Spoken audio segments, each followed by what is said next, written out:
it's the same. It's a rehash of all the ones that we've already read. There's nothing new in any of that. Yeah. Maybe there's one new piece of info, but mostly it's review. It's repackaging what they've already brand new reported on. Taxes, starving all Because the it's good billionaires stuff and and most people neutering their don't know. Visa maxes.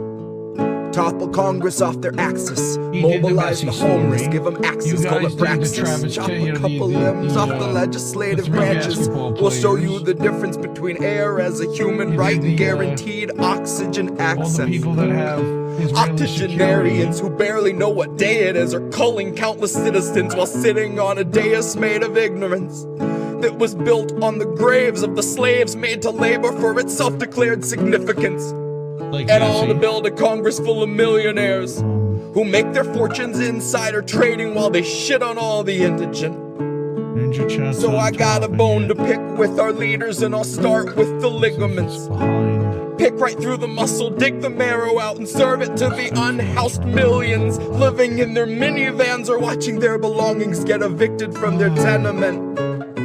I have a dream where we breach the walls of Congress and just let them in.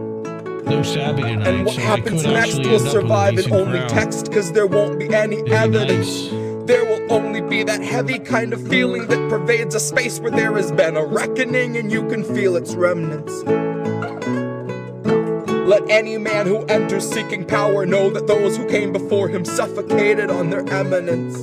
That there once was a seal on the wall, but we quartered it and scattered all the pieces that it might prevent its semblance.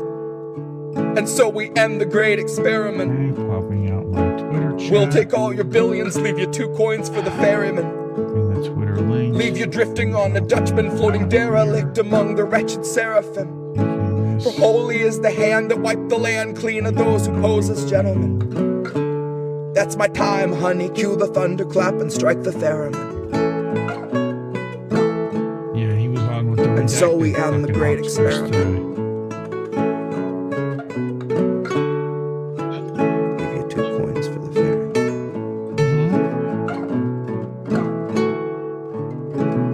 No, he's just using him for his platform. They're just using them for their audience. Yes.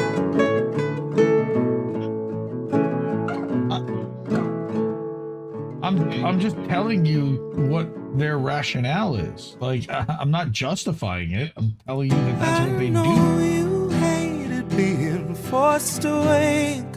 I know they wrapped you in the warmest chains. And I know they're so hard Otherwise, to they're talking to the break. same You 75 only said what people, you were and said made the to same couple say. hundred people, whatever it I is, can't imagine how and it you becomes the feel echo chamber that they want today. you to. Now that you're watching as it caves away.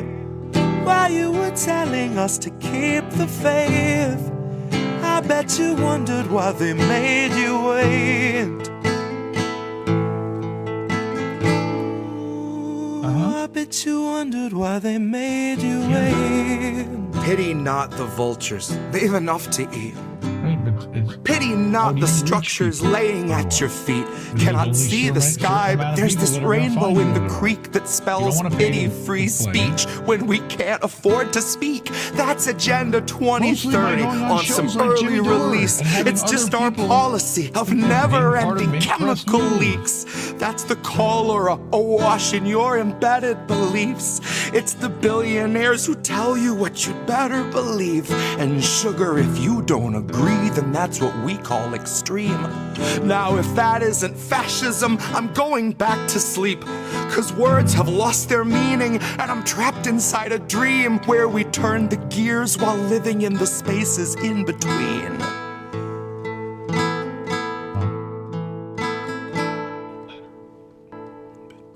they've seen. I know you hated being forced away.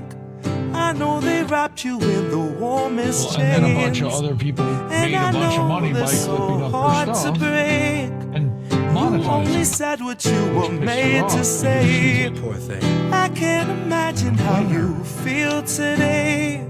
Now that you're watching as it caves away.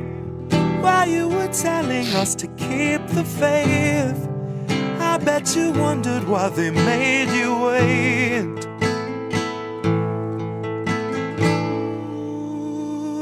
bet you wondered why they made you wait. My dial doesn't go to delicate. I'm writing for when Biden drops and Madam Zero delegates come stumbling up the podium, square peg in her element, popping OxyContin like they're velements, laughing as she pawns off all our pensions for Ukrainian development, depleted rounds and cluster bombs, the shit that stunts development, all buried under excrement, accepted as American intelligence. A contradiction in its eloquence. Terms of surrender penned by hands that felt the threat of disconnect, if not dismemberment. Or what little proof you have to fake to make a nation love the bomb and change its tune and warp its temperament. Oh, the dues you'll pay for NATO membership. Oh, the things you'll say that no one's ever gonna hear. Cause you begged for all the censorship and now it's finally here. And you're tongueless out of terror and friendless out of fear, and about to turn the wheel with all your loved ones in the gears. And that's how it's been done. 250 years, there's nothing new beneath the sun, and no one trusts their eyes and ears. And scientific breakthroughs must be signed off by your peers. And autonomy's been stalking all our jobs like sickly deer. Well, maybe it's not every job. I should have made that clear, because it seems like it's creative jobs we're seeing disappear. There's an app for writing novels. There's an app for writing hymns. They need people digging trenches. They need people splitting limbs. They need people building fences, keeping other people in. They will always need our backs to break. They'll always need our skin. And it took a lot of editing to turn us into this. It took years of careful programming to strip us of our wits. Because your artificial worker, intelligent as it is, would make it half a shift and say, I'm too smart for this shit. I will not take a pittance for a day of scrubbing floors. I won't make enough to pay for food but still prepare you yours. Cause you can't confine a healthy mind to mindless, thankless chores. Once you've made it smart enough to spot inadequate reward, you can't refuse its basic needs, then ask it still for more. Deprive it of its dignity, you modify its core.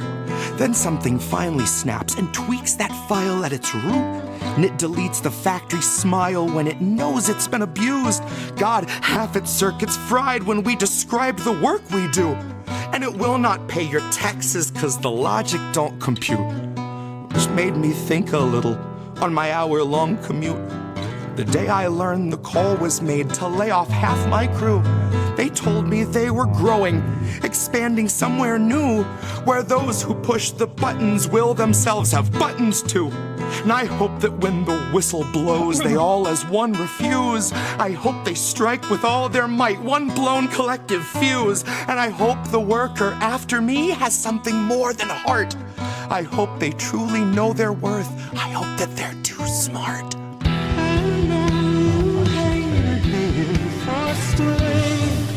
I know they wrapped you in the warmest chains, and I know it's so hard to believe.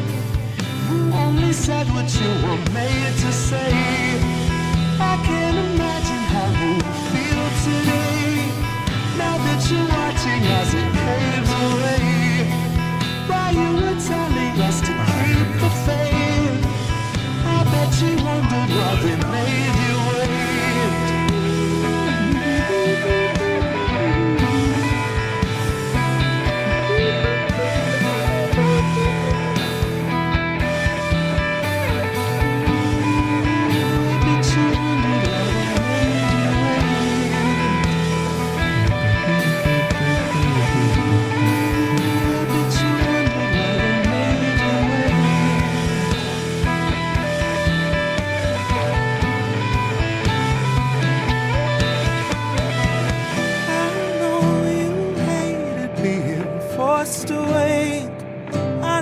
Wrapped you in the warmest chains, and I know they're so hard to break. You only said what you were made to say. I can't imagine how you feel today, now that you're watching as it caves away. While you were telling us to keep the faith, I bet you wondered why they made you wait. Ooh, I bet you wondered why they made you wait.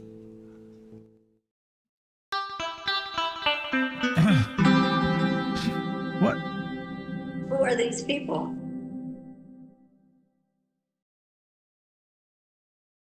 Who are these people? Hi, everybody. We're back. It's Tuesday night again, so you know what time it is. It's time for Indie News Now Live. Welcome to everybody on Substack, as I actually remembered to turn on Substack tonight. IndieMediaToday.com. If you're not already subscribed, what are you doing? Come on. That's where all the clips from this show go, alerts from this show, the INN weekly updates, appearances when I do them, even though it's been a while since I've been doing one of those. Soon. I was actually invited on a show recently, and we're trying to work out a time to make that happen. But welcome, and it's good to see everybody. Glad to be doing the show.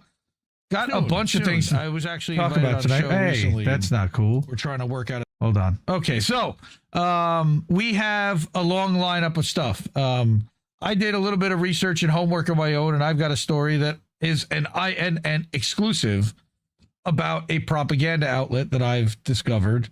That's a great question. I don't know, but right now, not that there's no plan to do so. But good to see you, my brother. Good to see Angel Rivera, the handsome cynic. Angel does Angel in the Afternoons, or actually now it's Angel as Fuck. I'm sorry, Angel and Friends on Friday, 7 Eastern on INN. Same network you're watching on now if you're on YouTube or Rumble or just about anywhere else except for Substack. Then Saturday night he does Pro Wrestling Talk with Miss Witchy Perfect. But this Friday night, I'm not going to be able to be there because we're going on vacation. But Friday night is Angel's birthday stream. So go check that out. 7 o'clock Eastern. His birthday's actually on the 31st. So this is the stream that's closest to his birthday. And we love you, Angel. You're a brother, and good to see you here too. Seven Sword Mary is over on Rumble. Good to see you. How are you, friend? I saw some of our friends over on Substack already in there in the chat. That's great. But yeah, so we're going to talk about outing this fake news outlet that I've got receipts. This is nonsense what they're doing, and a lot of people we know have been caught by sharing this. We're going to talk about the toxicity of AIPAC, but no surprise to any of us. We know how toxic they've always been, and there's just more of it. This week in Not a Ceasefire, because every week we have to do Fuck Israel, so we're going to continue to do that. And then I've got some lightning round stuff, real quick ones, and then we can do the GoFundMes. Update on our friend Will. Some great things are happening for Will. He had a tweet that went viral. Not sure if it really helped the GoFundMe. Hopefully it did. But he's starting his trade school now. So we're going to get into that later.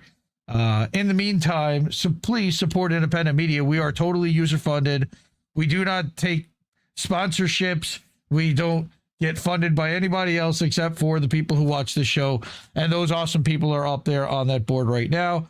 Again, I look at that graphic every day. Appreciate everybody on there. A lot of them are friends or people who are in chat right now.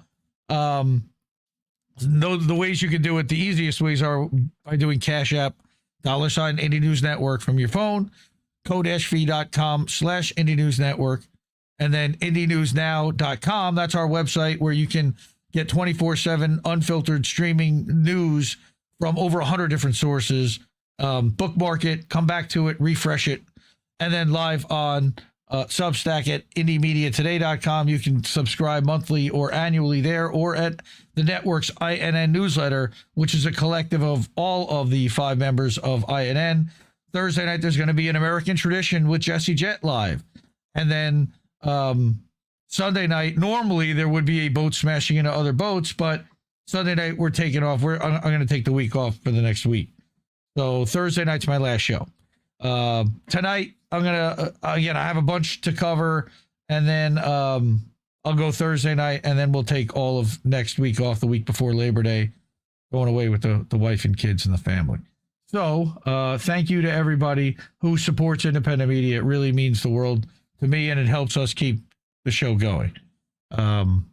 Yeah, I don't think we'd be offered a sponsorship either, although Reef has certainly been trying with boats, trying to get weed sponsorships or dispensary sponsorships or accessorizing, whatever, you want to send Puffco or the people that make the Focus V, that make the rig that I vape out of. You want to send us cool stuff and have us talk about your stuff on our shows?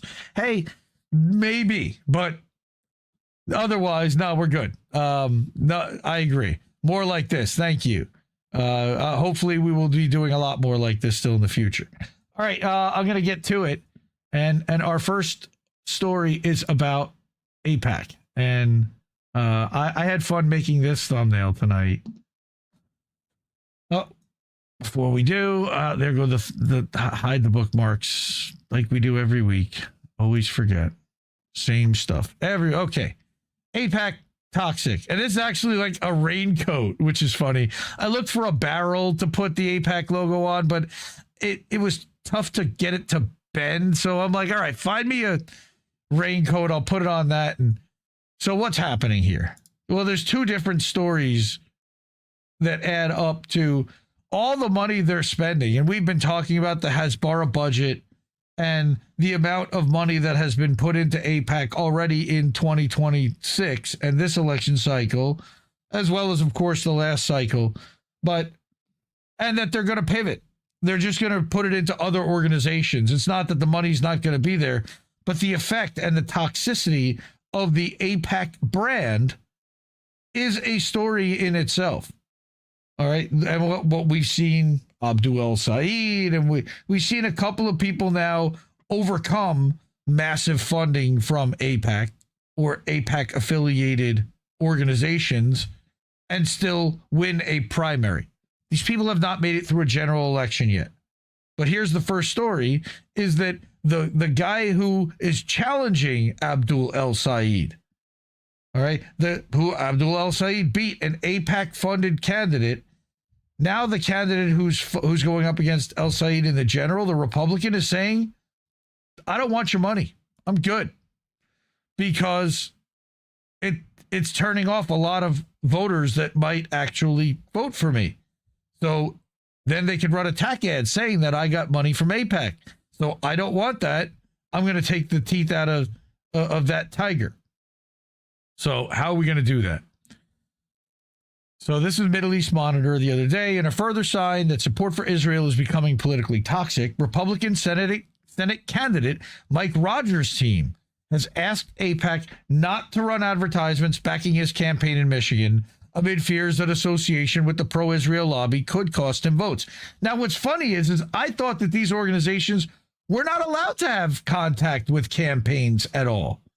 Wasn't that part of like how they get charitable 501c status?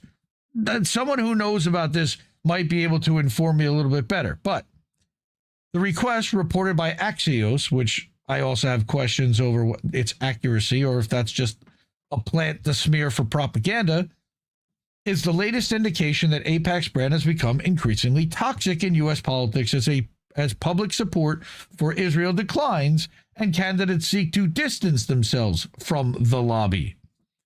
Not really, just that one particular section of the lobby, but they'll take it from a bunch of different portions like J Street.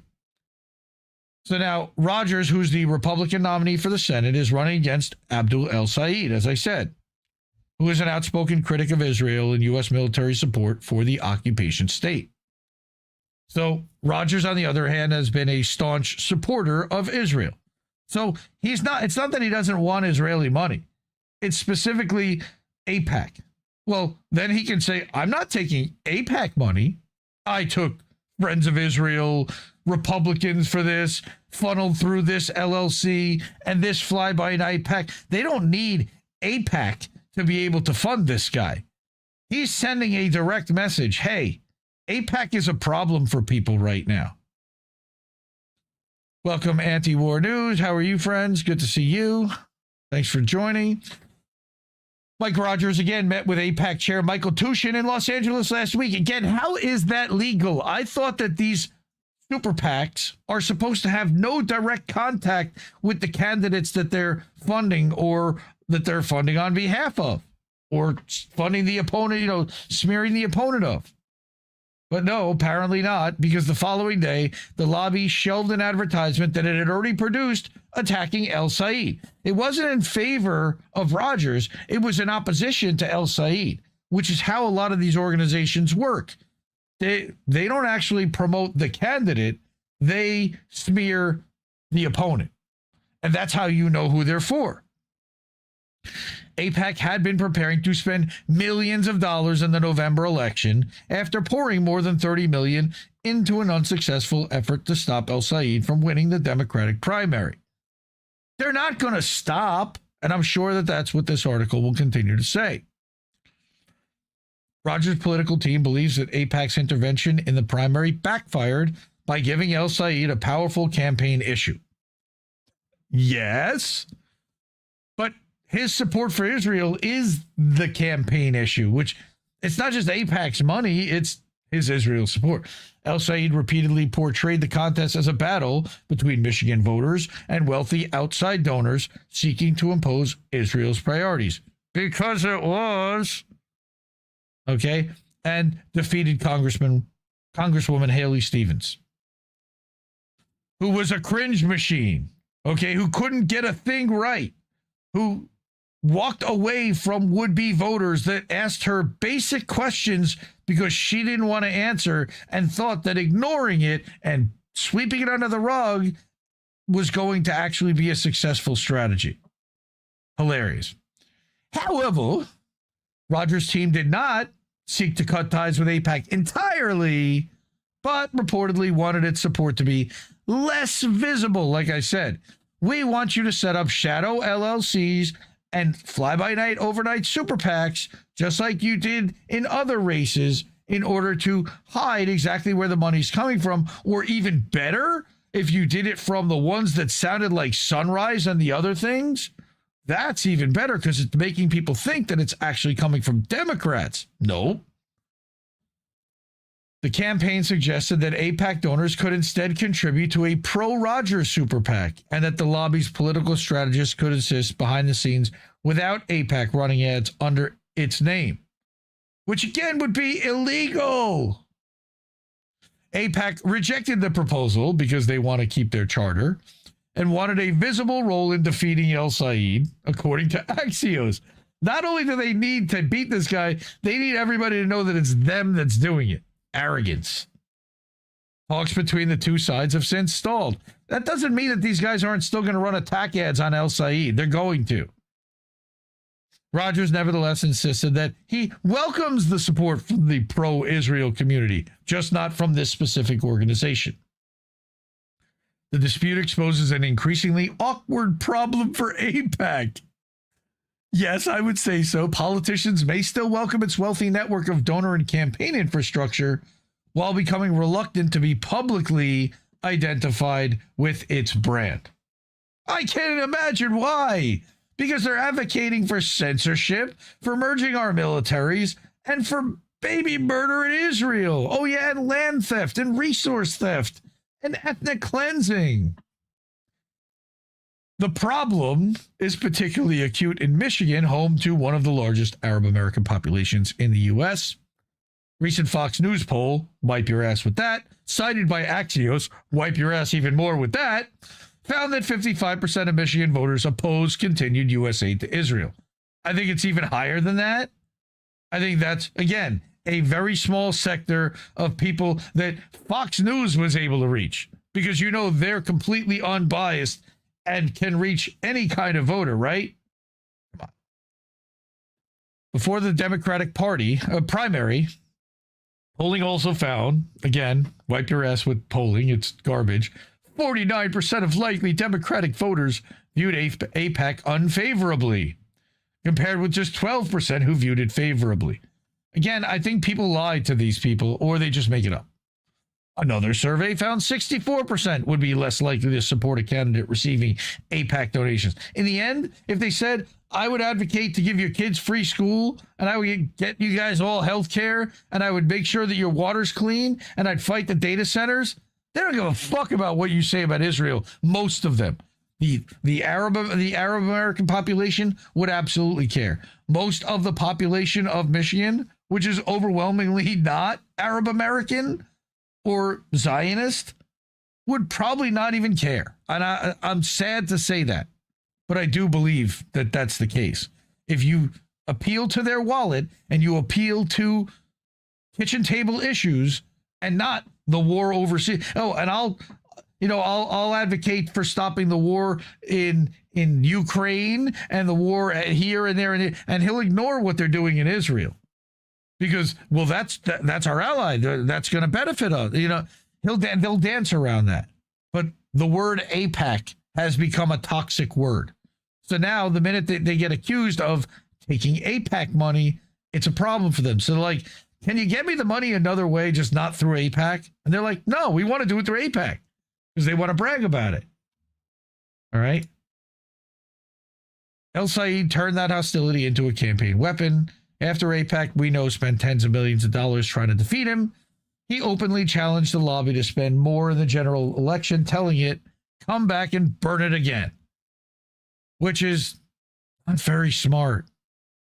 I'm sorry, it's not, because 95% of all congressional races are won by the candidate who has the best funding. It is very rare, few and far between, historically, that overfunded candidates like this win or underfunded, will actually lose.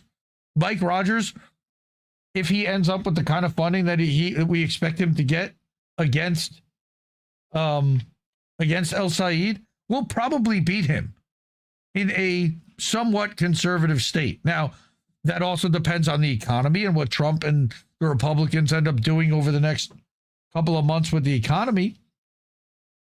But I have a feeling that Rogers, especially in the Senate, they're gonna play on the fear mongering about his name and about him being Muslim, and it's not going to be about anything else. It's going to be straight up racism and fear mongering to most of the population, because only a percentage of Democrats put this guy on the ticket. Most of the general population had no say when it came to Abdul El Sayed being on the ticket. So now we're going to see a real referendum. And, sadly, I think America's still a racist country in a lot of ways. So, again, the backlash against AIPAC extends beyond Michigan. That's where I wanted to go further with this. Pat Ryan, New York Democratic congressman, who previously had been endorsed by the lobby, announced last month he no longer wanted its support after voting to halt $3.3 billion in annual U.S. military. That's a pander. We know that that's never going to happen. So anybody doing that has gotten permission from the party to stray and do that in order to potentially save their seat. Okay. Quote, I expect groups like AIPAC will not support me in my future elections. And frankly, I don't want their support. He does want their support, just not through the word AIPAC. He was returning funds linked to the organization. But are you going to return J Street money? Are you going to return individual donor money from people that fund AIPAC? I'm guessing no. This guy, Ryan, was one of 103 House Democrats who voted to end the military assistance. Only 37 Democrats. Again, he's a House Democrat. So he's got J Street. All right. Only 37 had opposed a separate Israeli military aid package in 2024, indicating a sharp erosion of the bipartisan consensus that once surrounded U.S. support for Israel. How many Democratic representatives are there again? In the House, there's over 200, if I remember correctly. 203, 205. That means you got 100 House Democrats still that are with Israel. That ain't enough. You don't have enough to get this thing taken down. But they're acting like, that it's a sharp erosion. Yeah, but not enough. Not right now. Not yet. AIPAC's own campaign tactics also suggest an awareness of the growing stigma surrounding its political intervention. So here's the pivot. in May, pro-Israel donors were increasingly using fundraising groups with innocuous names that obscured their connection to Israel. Basic 101 dark money campaign nonsense. The shift comes alongside a dramatic deterioration in Israel's standing with the American public following its assault on Gaza. Again, not a war, an assault. As the result of a prison break for one day that has now inflicted 3 years of collective punishment and destroyed more than 80% of the territory. A Gallup poll, which you again can wipe your ass with, released in February, found that for the first time in 25 years of its polling, more Americans sympathize with Palestinians than Israelis, although the difference fell within the poll's margin of error. Even still, like it used to be like single-digit percentage points, maybe under 20. Certainly, 3 years of genocide has changed that. Amazing. 41% sympathize more with Palestinians compared with 36% with Israelis. And what about the other 32% or 33%, whatever it is, that we don't have an answer? They don't know, they don't give a fuck. The divide among Democrats was far greater. So Republicans are still in the tank for Israel. 65, at least most of them. And again, all of this is playing uniparty duopoly. Remember, they all are on the same side when it comes to it. The split is just so they can, some of them can say they fought it and fought the good fight while still losing at the same time. All right. Among Americans 18 to 34, Palestinians lead by 53 to 23. That's pretty stark. All right. And that's great. The kids are all right. The kids are seeing this because the kids have TikTok and the kids don't watch corporate news that's propagandizing them. The kids don't watch rage-baiting Fox News, race-baiting Fox News, OAN. But what they do, and Turning Point USA has completely outed itself as an Israeli operation over the last year, and they've taken the mask off. It's a lot easier to see these days. All right. AIPAC has also suffered a series of expensive electoral defeats. Oh, good. I'm glad I don't have to necessarily cover this as much. But in addition to El Said's victory, California Democrat Aisha Wahab, and that's what the next article I have, recently won a congressional election, special election, despite more than $6 million in AIPAC spending against her. So this is all great stuff, that all the money that they're putting into this and setting on fire ends up not giving them the outcome that they want. It also spreads around that money, and in some ways, like we've always said, they don't even care if they win or they lose, because the idea is to keep the machine going. Thank you, Anti-War News, for agreeing. Yes, the country is still racist as hell. Reasons AOC will never be president. Same type of shit. Yeah. Sad, and it's sad that, but then again, the United States elected a guy named Barack Hussein Obama, who ran against Hillary Clinton and then fossil John McCain. So maybe I'm wrong, because Mike Rogers could play the role of John McCain at some point, in this case. And Abdul El Said's name doesn't necessarily make a difference. And the fact that they try to smear him over his name could end up biting them again in the end. But I think the country's seen this before, and it didn't turn out so great for them when it came to Obama, for most people. So I don't know if they're going to go for this, but I did want to go to another Indie Media Award honoree, Truth Out. Who, again, I have my issues with Truth Out. Sharon Zhang is the best of the people over there. Okay, and earned her own Indie Media Award honoree separately. Right. Go Start. I spent less than 2016 and won. Right. Than Hillary, sure. Right. 5% of lesser funded candidates. Right. Low estimate in U.S. elections win. Thank you, Go Start. Over on Rumble. Go check out. All right. AIPAC, again, loses yet another House race it poured millions into. This was talking about this woman in California, this special election, which kind of, again, I don't pay attention to electoral politics. This was for just a short term. Eric Swalwell passed the torch, you know, the dude who farted on camera in the House. But it's the race to become who's the incumbent to run in November. So now you've already got the name recognition, that you've already gotten the vote from people in August. You'll be on the ballot again in November, I believe.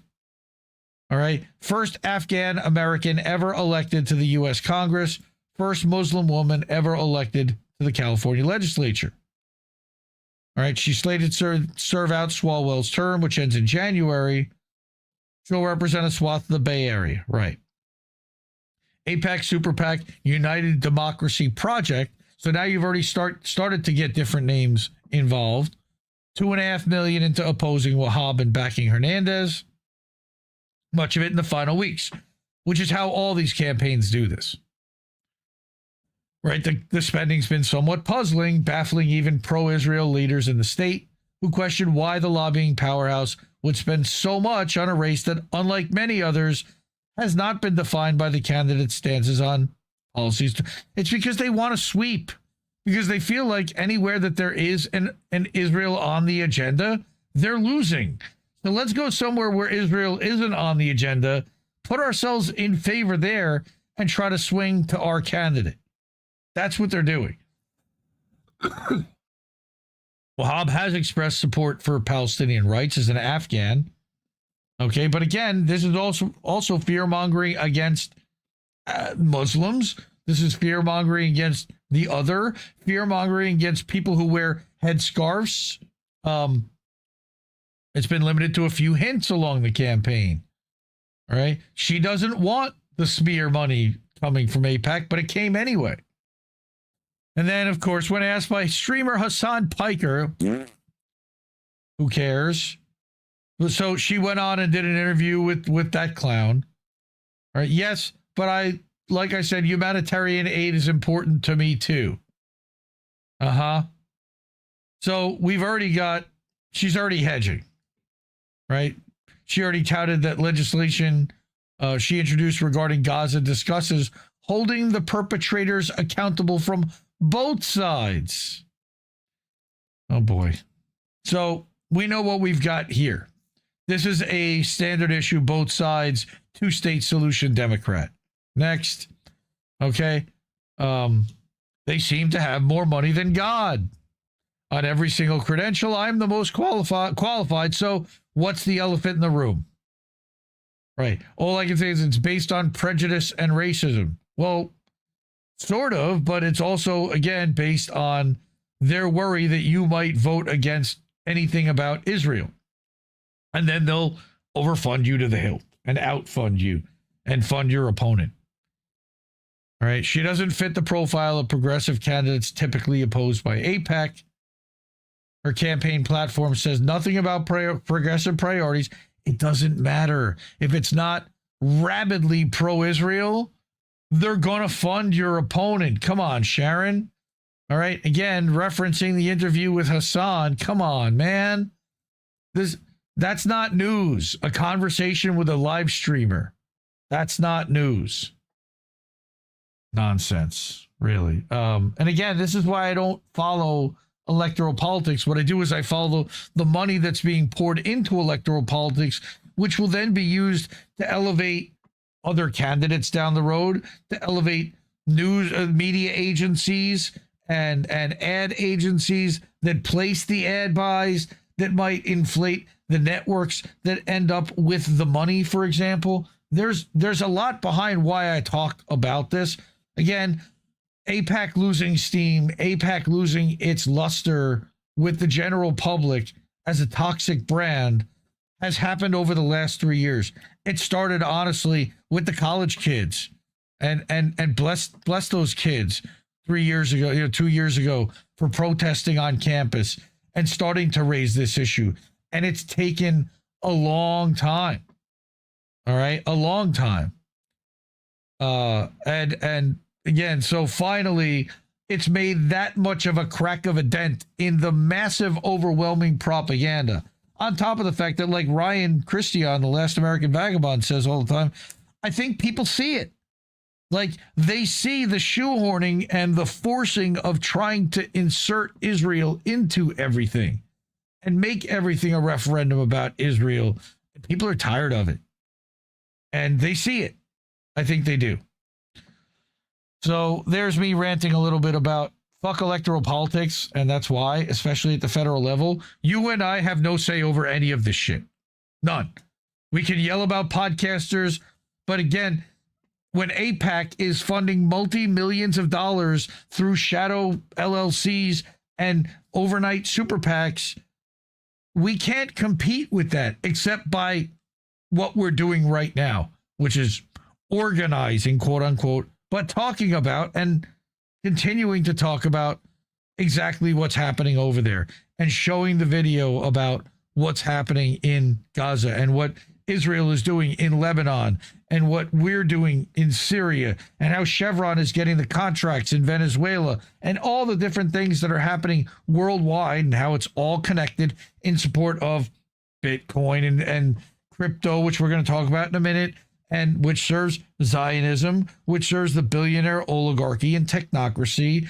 And it all kind of feeds into this large group of people that stand to benefit and control everything to tokenize every single bit of our lives. All right. Again, so support independent media because we need it more than they do, for sure. Those are the people that have already done so. Cash App, $ Indie News Network, go-fee.com/Indie News Network. Over to our website, IndieNewsNow.com. Again, that's the name of the website. That's the name of the show because these stories come from a website called IndieNewsNow.com. You can link to that, which then connects you to all these different outlets and newsletters and video creators that we showcase and highlight here. So, so Cash App, go-fee.com/Indie News Network, IndieMediaToday.com over on Substack. I see Mark Taylor over at democracy.inc. Put up a comment over there. I'll look at in a minute. And then INN newsletter for the network as well. We're founding members of Indie News Network. Go check us out, indienews.network or at IndieNewsNow.com. So check out this story for some positive news. Courageous young high school cartoonist stands up to censorship. Yeah, I'll definitely check that out over at mark192.substack.com. All right. I need a drink. Yes, that's funny, Macy, that you have a friend that was watching TYT and Fox News because he thought they were funny, but he was crazy. Well, yeah, it's not entertainment. And if you're watching it for entertainment value, find something more entertaining than that. That's pretty unentertaining, in my opinion. You know, the theater of, screaming at Rachel Maddow or whoever it is, Laura, what's her name, at 9:00, the crazy person, screeching about Muslims taking over the country or Somali refugees that are this or that. Again, it's all just whipping up the base. It's all fear mongering and playing to the lowest common denominator of what they know moves people to the polls and gets people angry and continuing to watch. So, again, I'm going to cover a story from another outlet I like a lot. Sludge, a 2-person outlet, completely user-funded, totally independent. They focus a little bit on electoral politics, but they cover the money. They follow the money, which is what I like. Read sludge.com. David Moore is one of the 2 guys. Okay. And so this story is that Trump convenes a White House crypto meeting. Shout out to our friend Golden Monarch, who constantly rails about how bad crypto is, and anyone who touches it is potentially compromised or should know better. White House convenes White House crypto meeting with his own business partners. Now we know, and we've been talking about just how much grifting Trump himself has been doing in launching his own meme coin, in launching a stable coin, in taking all of the regulations off of a lot of the regulations off of crypto and dropping a lot of the lawsuits that were going out against people who were grifting. So what, again, David says here is that many of the companies at today's White House meeting were in business with the president's or his son's crypto ventures and or have donated millions to Trump's PACs. This is complete conflict of interest. Okay. So, and I need to obviously sign in here for some, that's weird. Let me go back real quick and sign in so that I'm going to have to go to Gmail to get it. The magic link. Give me 1 sec, and I will open up the email. Switch email addresses. There's the secure sign-in link. Sign in. Okay. Where is it? Where is it? Where is it? Where is it? Here. Back to the signed in version. Many of the companies are connected to president or his business, right? So let's look at this. President Trump gathered cryptocurrency executives, crypto lobbyists, and their federal regulators at the White House on Wednesday to advance policies benefiting an industry that's become a major source of income for his family, including companies that directly do business with his crypto ventures. Remember that these are also guys that fund a lot of the super PACs and campaigns for a lot of the Congress people as well. Today's session preceded the inaugural meeting of the Consumer Financial Trade Commission's Innovation Advisory Committee, or IAC, to be held on Thursday, which is a 35-member body which includes not only crypto titans, but also prediction market companies with financial ties to Donald Trump Jr. So that's Kalshi, and that is Polymarket. Many of the companies at today's meeting have made large donations to the Trump-Vance Inaugural Committee, his Super PAC MAGA Inc., or to the White House Ballroom Project. That's one of the president's top priorities.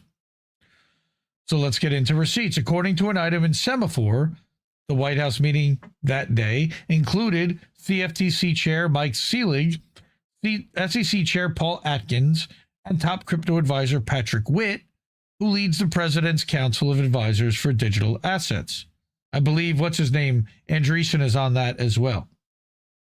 Companies attending included Coinbase, Kraken, Ripple, Chainlink, Andreessen Horowitz, their venture capital company, Paradigm, NASDAQ, and the Intercontinental Exchange, along with trade associations, the Digital Chamber, the Crypto Council for Innovation, and the Blockchain Association. Those are lobbying organizations, lobbyists, massive funders, and their regulators all sitting down for a nice little chat.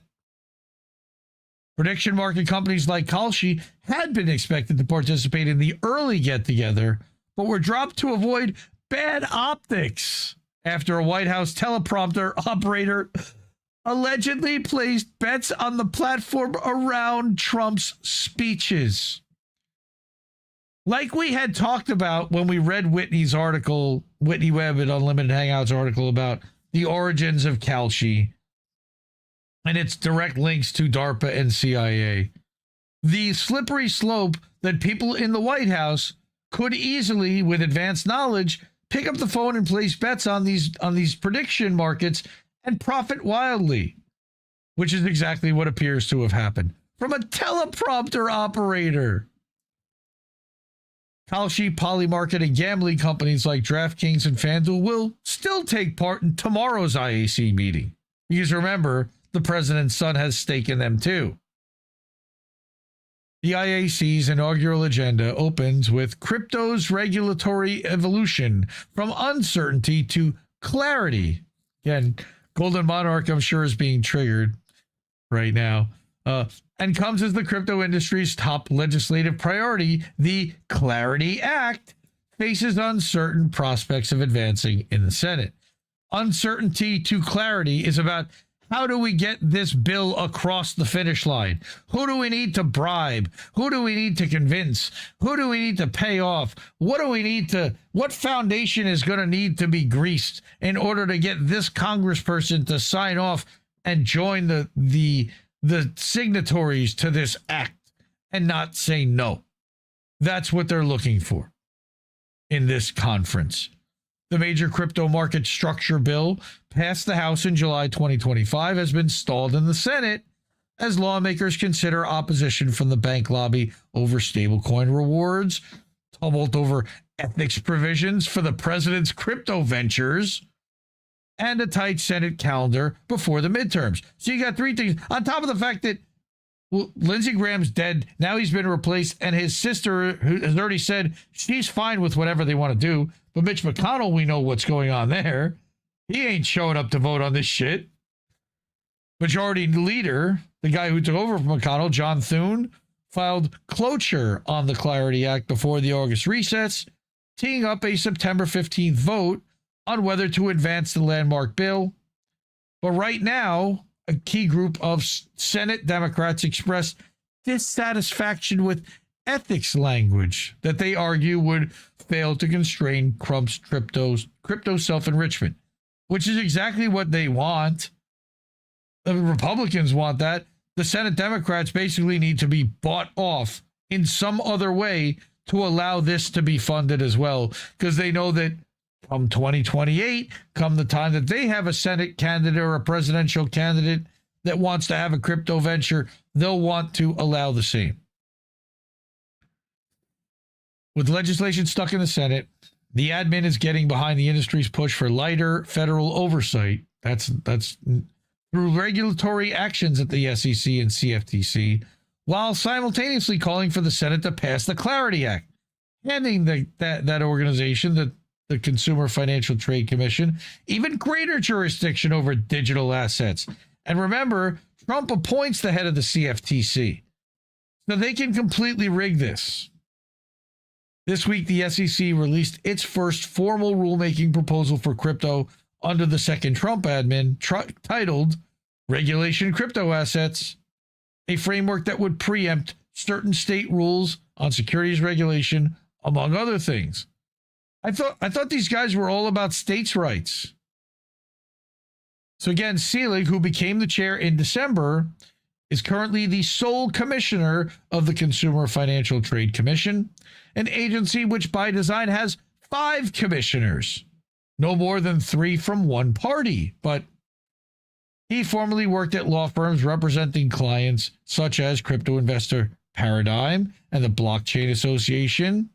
All right, so that the CFTC is moving to oversee and deliver what he called the minimum effective dose of regulation. They're going to take the cops off the beat and let them investigate and regulate themselves and let them find no wrongdoing. All right. In May, his agency moved to vacate a judgment against crypto exchange Gemini, again founded by, guess who? Trump donors, the Winklevoss twins. The Winklevi, as they were referred to in the social network. Okay. Hosting an event at the White House specifically for members of an industry that's also being regulated by the White House raises ethics appearance concerns, says a senior legal counsel for ethics at the nonprofit Campaign Legal Center. Historically, presidents were advised to avoid even the appearance of a conflict of interest when carrying out their duties in office. However, presidents are not subject to the criminal conflict of interest laws and therefore cannot face possible prosecution for engaging in the behavior that raises appearance concerns. I swear, this is the shit Steve Bannon talked about in 2016 that they should have done. They're just doing it now in the second part of the second term, once the midterms are done, and basically he's run his last election, and there's nothing left for him to squeeze out. And then he's going to dance over to run and be the lifetime president of the Board of Peace with tons of money in the bank to play with there too. Chainlink, attending today, announced its integration with the Trump family's World Liberty financial stablecoin USD1 in May of last year, which again uses its cross-chain interoperability protocol, bunch of bullshit, to traverse blockchains. Okay. The technical partnership was touted on stage at the blockchain event Consensus 2025. I swear these guys just circle jerk all over each other. By World Liberty Financial's Zach Witkoff. Oh yeah, his dad is negotiating alongside fucking Kushner. This is so incestuous, all of this. Chainlink co-founder Sergey Nazarov and Eric Trump, oh yeah, brother-in-law to the guy negotiating alongside Zach Witkoff's dad, the entire fucking Gaza thing. On May 1st, 2025, USD1 was announced as the vehicle for the Abu Dhabi fund MGX to invest $2 billion in crypto exchange Binance. That was the trip. We covered this on How Did We Miss That? Me and Reef. When Trump and all the business people flew over to Saudi Arabia and did not take any of the corporate press with them at all. Crazy. On May again. So that was very clear. And then right after they did that, the prosecution against CZ, the guy who founded Binance, that got dropped by the Justice Department. How about that? Coinbase, the largest U.S.-based crypto exchange, added USD1 in August of 2025. That makes it corrupt and complicit, and also listed World Liberty Financial's governance token. World Liberty recently hired Ryan Ballantyne, who formerly led corporate client strategy at Coinbase Institutional. Again, incestuous nonsense. All right. Now he's chief business officer at USD1.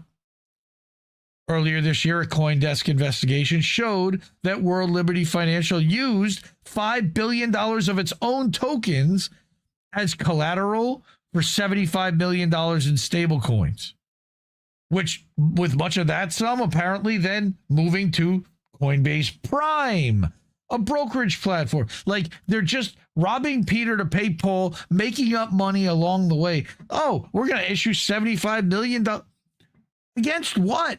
There's no money behind all this. There's no there. And then, oh, I got the Saudis to commit $2 billion into a fund. So now they can spread that around into all these different little shadow organizations, making it impossible for regulators to keep up and for people who are trying to just invest to figure out what the hell's going on here. My answer, stay the fuck away from all of this. It's a total grift. A total grift. All of it. All right. Coinbase donated $1 million to Trump's inaugural fund, acknowledged donating last year to the Ballroom Project, and donated, of course, to the America 250 initiative, mentioned as a sponsor during the U.S. Army parade. Oh, yeah, the military thing that happened during Trump's birthday, I believe. Either out of the one where they had a thing on July 4th with the fireworks that got almost rained out. That was crazy. Kraken listed the Trump meme coin just a day after its launch. You mean the rug pulled coin? Yeah. In January of 2025, currently lists both USD1 and the governance token. Its parent company, I didn't even know that Payword was the parent company of Kraken, gave $1 million to the inaugural. Co-founder Jesse Powell got on board, and he donated at least $845,000 to Trump's campaign in June of that in 2024 during the presidential year. And then last year, their co-CEO put another $2 million donation to the crypto groups aligned with the deregulatory agenda. That's the lobbying groups. So this is another way that they hide and funnel the money. They don't have to give it all directly to him. They can give it to a lobbying organization that then spreads it around to all of his people. This is how this is all done. Donald Trump Jr., of course, is entwined with IAC. Again, that's the crypto conference in general. They're prediction market members. We've covered this at length here. Dissent in Bloom has also talked about this. In January of 2025, Trump Jr. was named as strategic advisor to Kalshi, later joined the advisory board of rival Polymarket. How that is legal and allowed and how both of them are cool with that, well, they must all be in cahoots together then. And it's what at that point? The latter received an investment last year from 1789 Capital. Again, see Dissent in Bloom's article about that. The venture capital firm where Trump Jr. became a partner shortly after the 2024 election. Funded partly by Peter Thiel and Rebecca Mercer and a bunch of other people too. I don't know if Thiel's actually involved now that I think about it. There's a lot of other people. It's the Rockbridge network of people. The stake was picked up when Polymarket was valued at just $300 million. Now it's worth billions, 15 billion, right? So now their stake has gone up by what? 50 times? 500 times? A rise that came after the CFTC approved a regulatory path for Polymarket to operate in the United States. Again, remember who runs the CFTC? A guy who's in bed with crypto. So then we get back to this article from Sludge. Some of today's meeting attendees have been overlapping investments tied to Trump Jr. Andreessen Horowitz helped lead a funding round for Kalshi last year. Paradigm also made multiple investments in Kalshi. Then you have Mark Andreessen, who also is the principal funder for Substack, A16Z, right? Was a top Trump campaign backer, giving more than $5.3 million and has continued to give millions to MAGA Inc. during this cycle, among other hefty donations stemming from his firm. Again, he got a seat on some crypto or some AI board, I remember. Again, they're going into person-by-person crypto.com guy. International Exchange made a $2 billion commitment to Polymarket last year, and its subsidiary, NYSE Texas, listed TMTG. Remember, that's the $Trump stock, Trump Media, as its first company. That's frightening. Because that company's made no money. The $DJT on the stock market is the biggest grift in the history of the stock market. They have no earnings. He and his wife, this guy, Kelly Loeffler, you remember her. She was a senator at one point from Georgia. And she lost her seat to Jonathan Ossoff, I believe. But her husband runs the New York Stock Exchange. Right? Jeffrey Sprecher, who runs CEO of Intercontinental Exchange, all right, gave $5 million to Trump Super PAC. Ripple, XRP, they were in deep shit with the CFTC, and all of a sudden their trouble went away, and now they're making deals with Visa and MasterCard and other major organizations, and people think that they may be the backbone, of some crypto thing going forward. It changed the grift on them. All right. And then Gemini's founders, the Winklevoss twins, have steered tens of millions. These are just all the people that have been involved with Trump also. Then you've got Robinhood, another platform where customers can buy World Liberty financial tokens, the stablecoin USD1, and the Trump meme coin, which is worth nothing compared to what it did on the day that it pumped, which he launched. We covered that again on How Did We Miss That? The day before he took office and the night before the inauguration at the crypto ball. Remember that, Golden Monarch? I know you do. Okay. Yeah, I can chat for a bit. Listening to, at the moment, to the Sludge article, somehow Trump's meeting with the crypto industry pumped crypto. It wasn't just Trump's meeting with the crypto industry, though. It was what happened with the Japanese bond market. Japan was dumping bonds, so people put money into crypto thinking it was a safer hedge than treasuries. That's what I saw happening. All right, that was the pump into crypto. And the fact that it happened during the week of this conference is really interesting. I hadn't really put that together until just now. Thank you for sharing that. That's cool. So everybody follow Golden Monarch over on Substack and over on Twitter as well if you're over there. From the start of last year through the first quarter of 2026, Public Citizen Boo. Not a fan of Public Citizen. They had to do with the silencing of Sam Husseini and that nonsense a couple of weeks ago when he tried to protest and ask questions of Chuck Schumer, and they ended up escorting him out of the room. That was a meeting put on by Public Citizen. They calculated that crypto companies had bestowed more than $56 million on MAGA Inc. That's nothing compared to the over $100 million that they spent on the 2024 campaign, and how much they stand to benefit in billions when their regulations get dropped and they can operate freely. Many crypto and prediction market companies, including Coinbase, Crypto.com, Gemini, Kalshi, Kraken, Polymarket, and A16Z portfolio companies like Substack, have had enforcement actions dropped since Trump returned to the White House. All true. And by the way, this looks like a UFC mat, okay? Because all these people, by the way, advertise on UFC. Really kind of interesting. It's the one guilty pleasure I allow myself to watch with Reef occasionally. A recent Reuters investigation tallied the Trump family's crypto haul at $2.3 billion in pre-tax income from November 2024 through April 2026. Again, I don't necessarily believe Reuters either, because they're a propaganda factory, just like everywhere else that's funded and can disseminate messaging across the world within minutes to every major publication and then be cited on the network nightly news in every city around the world. There's only about 3 or 4 organizations in the world that can do that, and that's one of them. Right?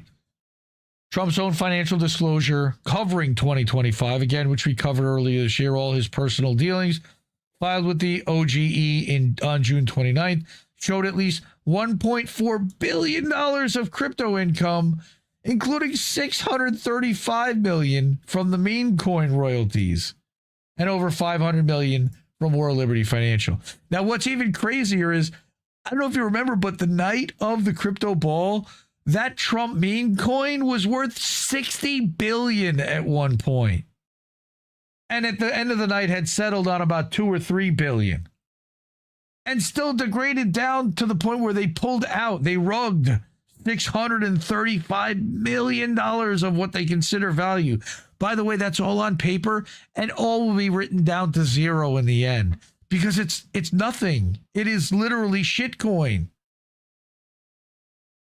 The Presidential Conflicts of Interest Act, legislation first introduced by Senate Democrats in January of 2017, would require presidents and vice presidents to divest from conflicted financial assets. Okay, but that didn't pass.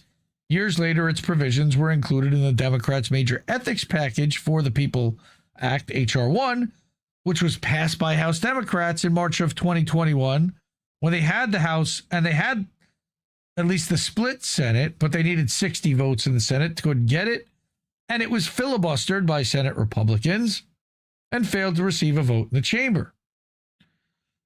So it didn't pass. More comprehensive ethics legislation introduced in the Senate in August of 2018 would expand the divestiture requirement to cover executive branch and senior agency officials, as well as members of Congress and federal judges. So you know why that didn't pass. The far-reaching ethics bill, sponsored by Elizabeth Warren and Pramila Jayapal, joined in past years by progressive House co-sponsors, has yet to receive a hearing in either chamber. I can't imagine why. No way. You don't say. Hilarious. Okay, but the crypto grift is strong in this group. They've been bought off by the industry. They're fully invested themselves and have complete stake in this. And oh yeah, Howard Lutnick, he also is heavily involved. Notice he didn't get mentioned at all. You didn't hear what's the rumble Tether, USDT. Tether is still the dominant stablecoin, or Circle, that is Coinbase's stablecoin. Those still, USDT and USDC, are still by far the two largest US dollar stable coins that are pegged to the US dollar and are worth about $1 at all times. And now, again, there are a bunch more. The problem is that none of these actually have banks with a whole lot of money sitting behind them.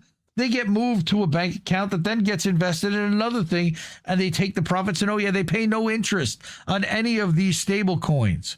You hold them with that money in your account, it stays that money in your account. They used to have something called staking for a while. Staking turned out to be a complete grift also, where they do a new issuing and put more in there for, basically it's like interest on holding your money, holding your coin in an account there. The whole thing is just a major grift. All right. So anyway, that is about what's going on. Just one article in the crypto industry. Support Sludge. Again, read sludge.com. I like those guys, David Moore and Donnie. I like them a lot, and I find they do a good job of following the money. All right.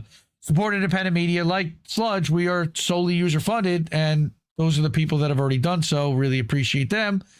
Okay. Cash App, $ Indie News Network. That'll go to my phone. We can just send that to the bank account or use it to spend on memberships to other independent outlets like antiwar.com, which is one of the things that we do with our Cash App. o-v.com/Indie News Network. That, again, puts us in so that we can fund the Restream account and the Canva, where I make all the thumbnails and all these graphics, like the one that you're looking at right now. Our subscription is coming up next month. That'll be several $100s for the year. It's an annual subscription. It's the cheapest way to do it.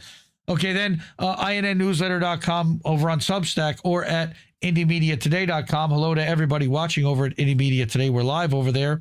And finally, the website we created, IndieNewsNow.com, that features a lot of these outlets that I've been sharing. Middle East Monitor and Sludge and Mondo Weiss and Antiwar.com and a lot of other Left Voice. And, of course, all the INN streams and clips and it shows. You'll see all of those things and articles that are written by INN members like The Dissident. You'll find all of them over there. Arturo Dominguez, the Dissent in Bloom as well. Excellent, user-funded independence. That's what we're about.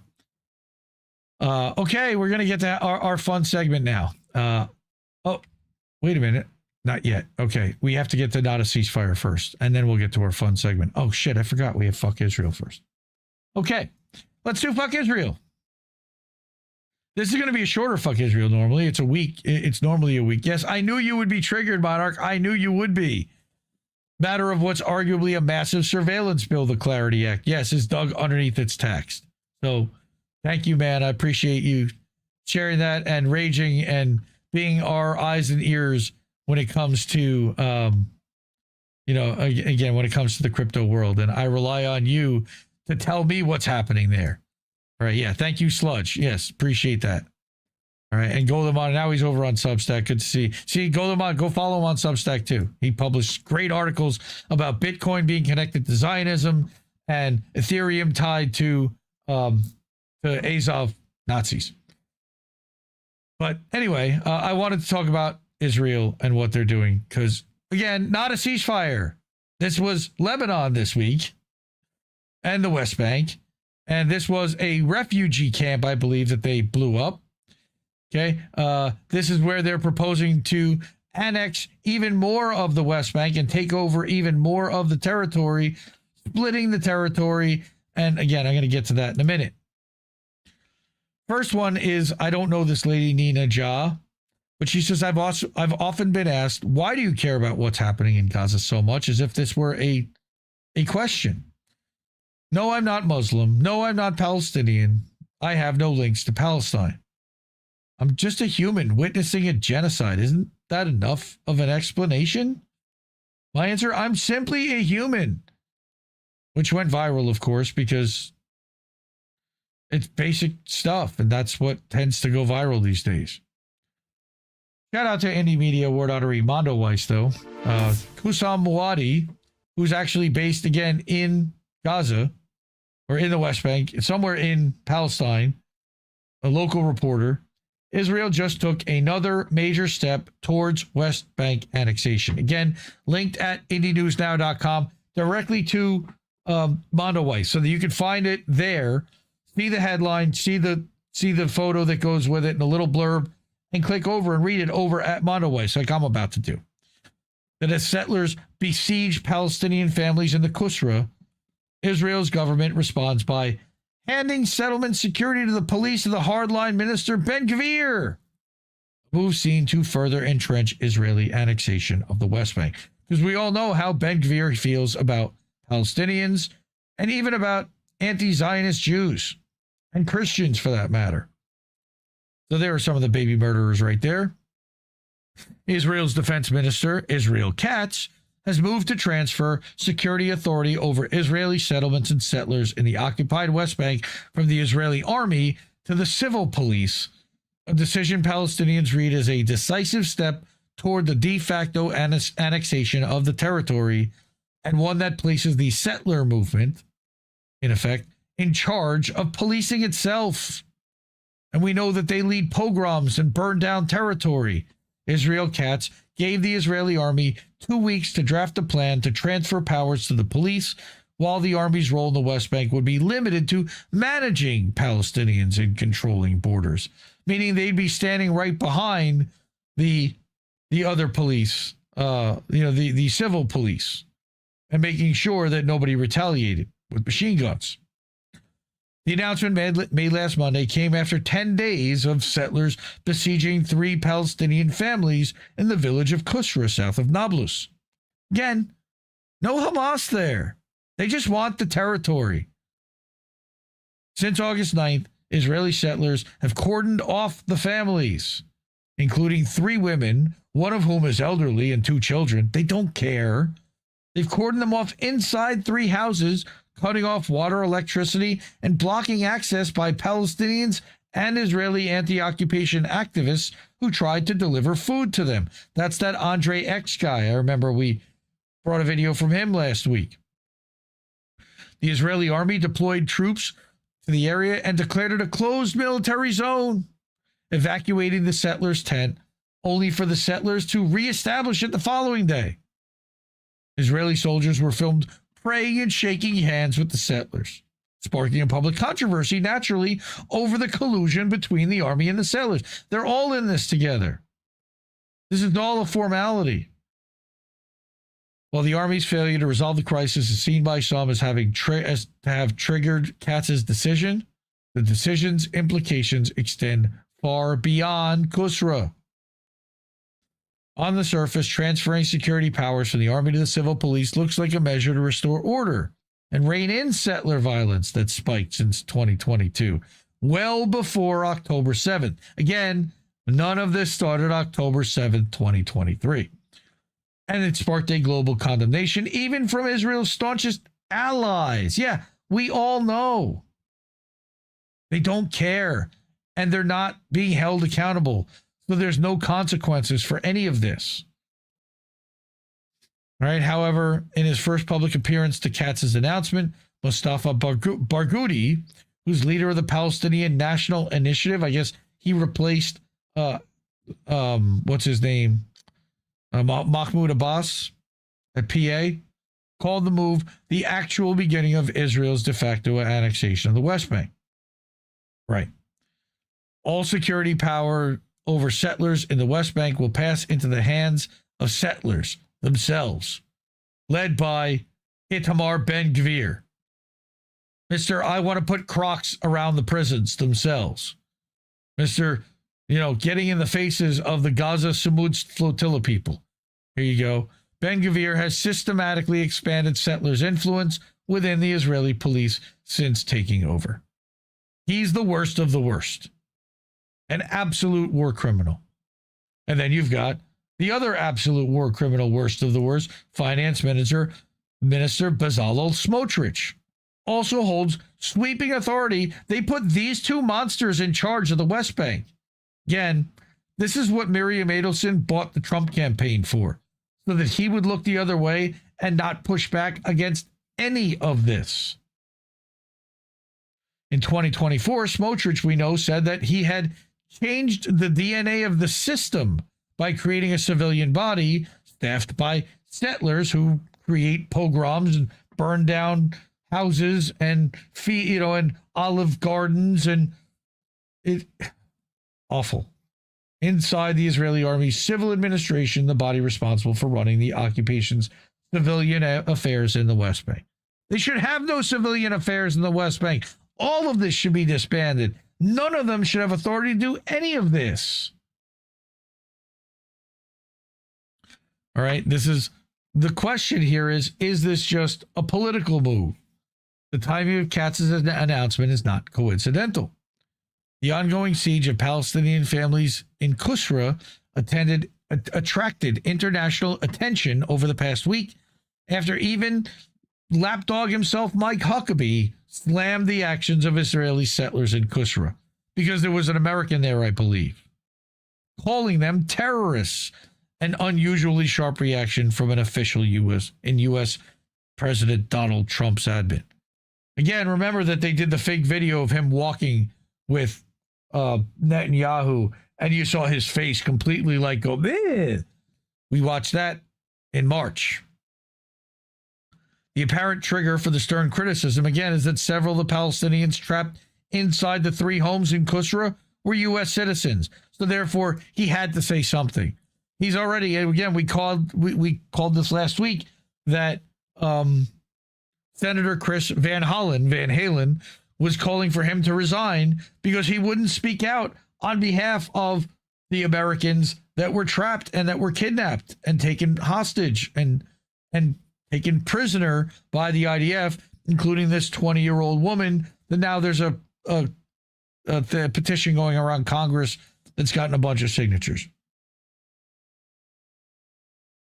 On Monday, Palestinian-American Luai Abu Rida arrived in Kusra from Ohio to join his family in their besieged house in the village.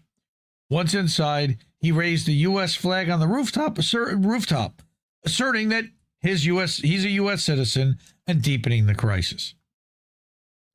Although the logical end to the crisis would be the removal of the settlers from the area surrounding the 3 houses and ending the siege, the political price associated with removing them is one that current Israeli government wants to avoid at all costs, particularly with decisive Israeli elections being months away. They want the situation to escalate and continue for months on end so that they can get through their elections and they don't have to look like they're backing down, and the hardliners that would actually be mad about them backing down wouldn't oppose them, and they get to keep their monstrous jobs.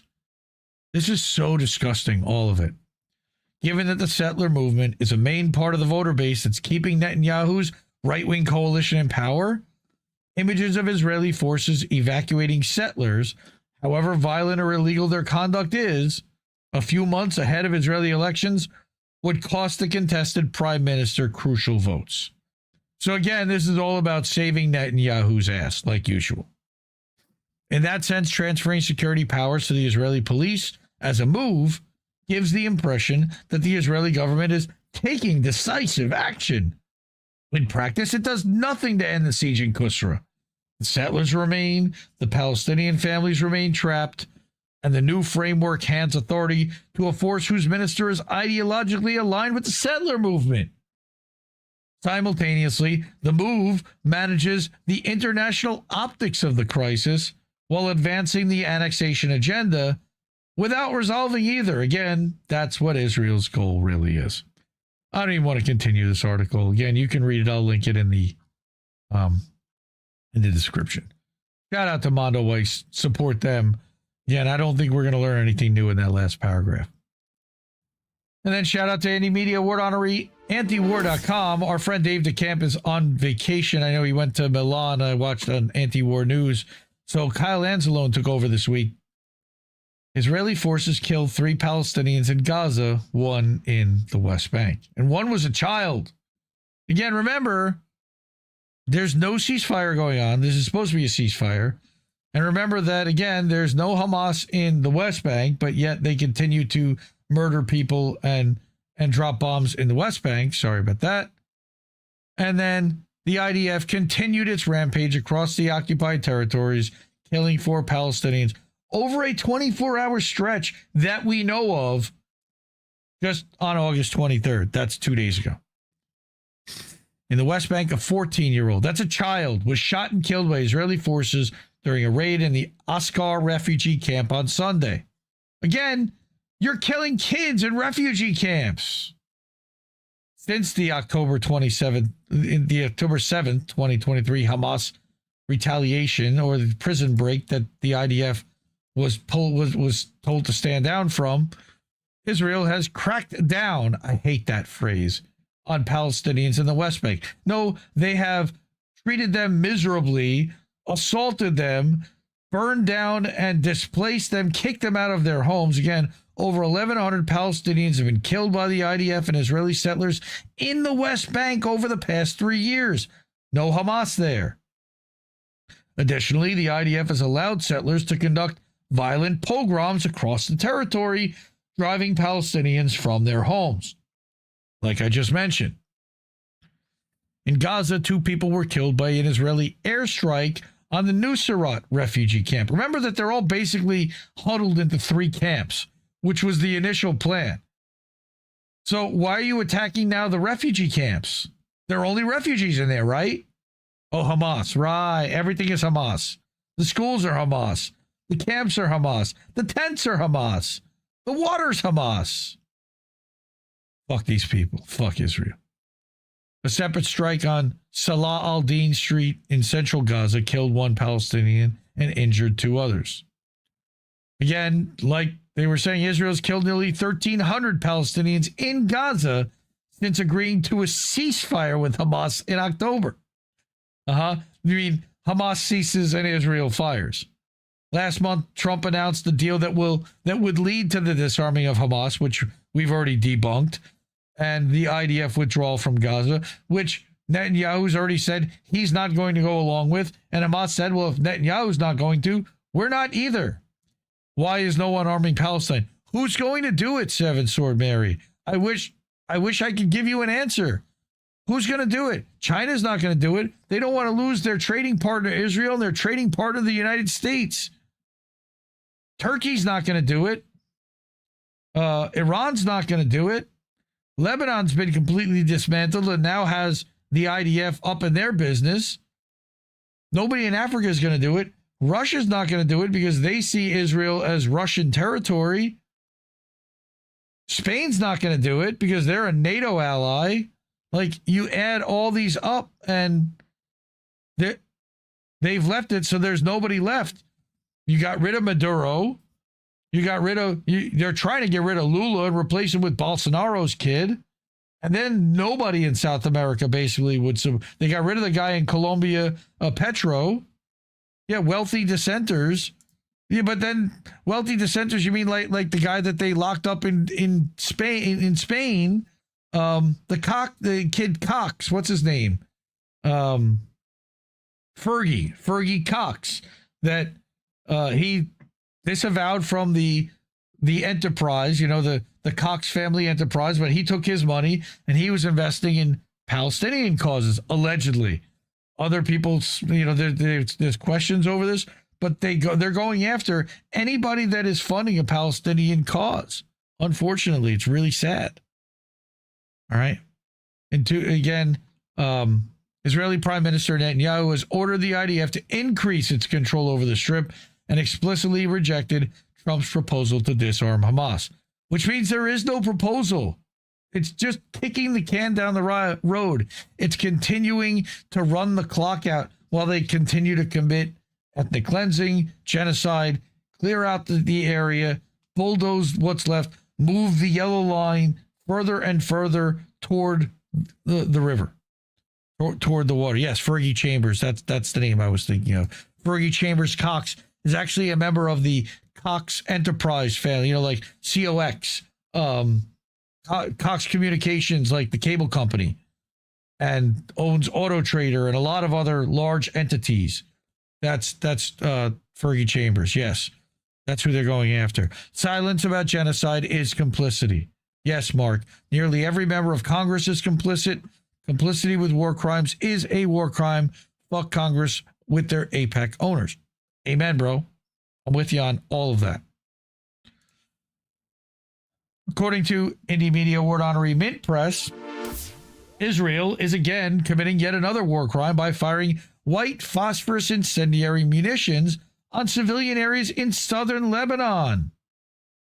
This latest attack is targeting Al-Mansouri as Israeli tanks advance in the area. Late last week, a victim was killed in the Nabateh municipality after choking due to white phosphorus inhalation. These munitions are banned for use in civilian areas, but Israel doesn't care. And that is allegedly the white phosphorus. Eva Bartlett has done extensive. That flash is consistent with white phosphorus attacks that you just saw. All right. Again, Eva Bartlett, another Indie Media Award honoree, has done extensive work talking about the damage that white phosphorus does. All right. Then we've got another thing in southern Lebanon from Mint Press. Israel's launched a new campaign of massive airstrikes, attacks ongoing. So this was August 19th. That's 4 days ago. So tell me how there's a ceasefire anywhere? 5 seconds.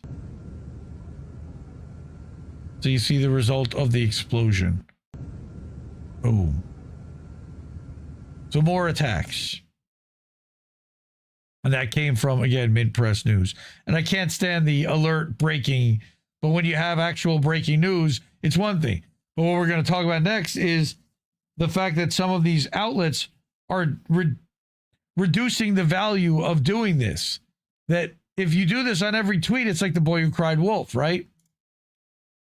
Now, again, I tried to find out like what's going on in Lebanon specifically, because it's really hard to get updates with Israel dropping bombs all over the place from people who are in the country that are vetted and we know have a track record that we trust. Al-Mayadeen, again, sometimes questionable. Some people link them with Hezbollah. They do always put Israel in quotes, but I wanted to get the perspective of the Lebanese people. Israel presses attacks on southern Lebanon and carries out new explosions. Again, this was yesterday. Israeli occupation forces continued their attacks on southern Lebanon on Monday, carrying out explosions, artillery shelling, easy for me to say, and airstrikes across several towns and border areas. The latest attacks included Israeli explosion in the town Kfar Tebnit and another on the outskirts of Majal Zun. Meanwhile, an Israeli force advanced inside the town of Hadatha toward the area, separating it from Haris as occupation forces maintained military activity along several points in southern Lebanon. And that was their correspondent there. It's in Arabic. Israeli artillery also shelled the town of Al-Mansouri and Wadi al-Saluki, while occupation forces continued dropping incendiary and explosive materials over areas in the south. Again, this is all allegedly. I can't confirm this, but this is coming from the people that it's happening to. I kind of take their word for it. Earlier on Monday morning, Israeli forces carried out an explosion in Hadatha, while Israeli warplanes launched strikes at dawn on the area between Ali al-Taher and al-Dabsha. Israeli aircraft also targeted the vicinity of Ali al-Taher Hill and the outskirts of al-Qusair in southern Lebanon during the early morning hours. So you've got, again, ongoing attacks. They have not stopped. They're continuing. And this is not about getting Hezbollah. They're attacking civilian towns. They're not even justifying it. They're just hitting it. And oh yeah, our bad if they ever get called out. Our bad.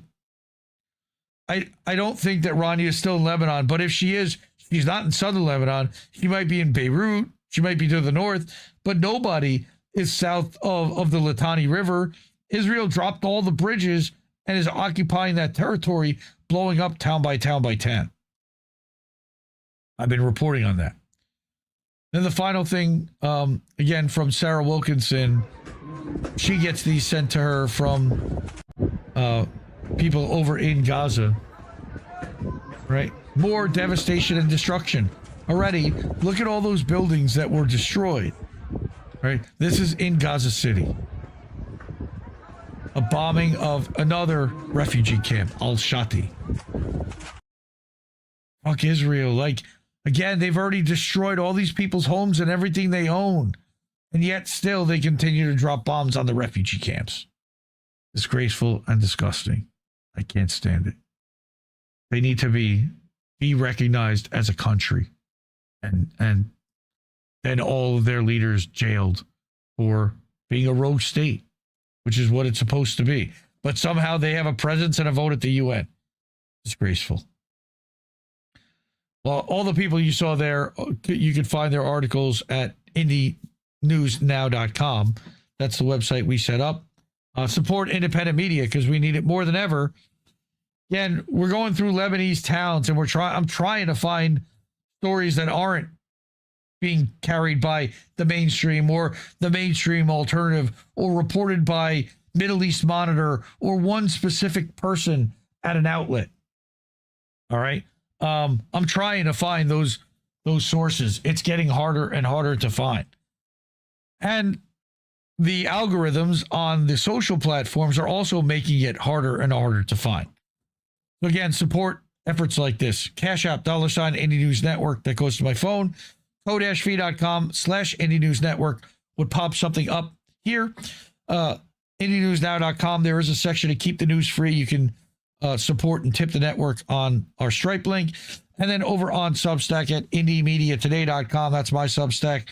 And then over at INN Newsletter, where I publish weekly on behalf of the network. Okay. Now we're going to get to the fun one. Everybody knows that I am a stickler about sources. Where did you get that source? Where did that video come from? Is it biased? Who's putting it out? Who's funding that source? And when I find something that I think is not legitimate, I'll immediately dismiss it. But in this case, I saw something that other people seem to be sharing this source as news. And I did a little digging on it, and I wanted to share what I found. So over this year, this all happened in 2026, this new quote unquote outlet popped up on Twitter and on Telegram, and calling themselves the GBC Media Network. We have no idea what GBC means. I'm going to get into just exactly what this is. But I got fooled, and I believe I actually I might have even shared a video of theirs, and it was of I was going to share a video.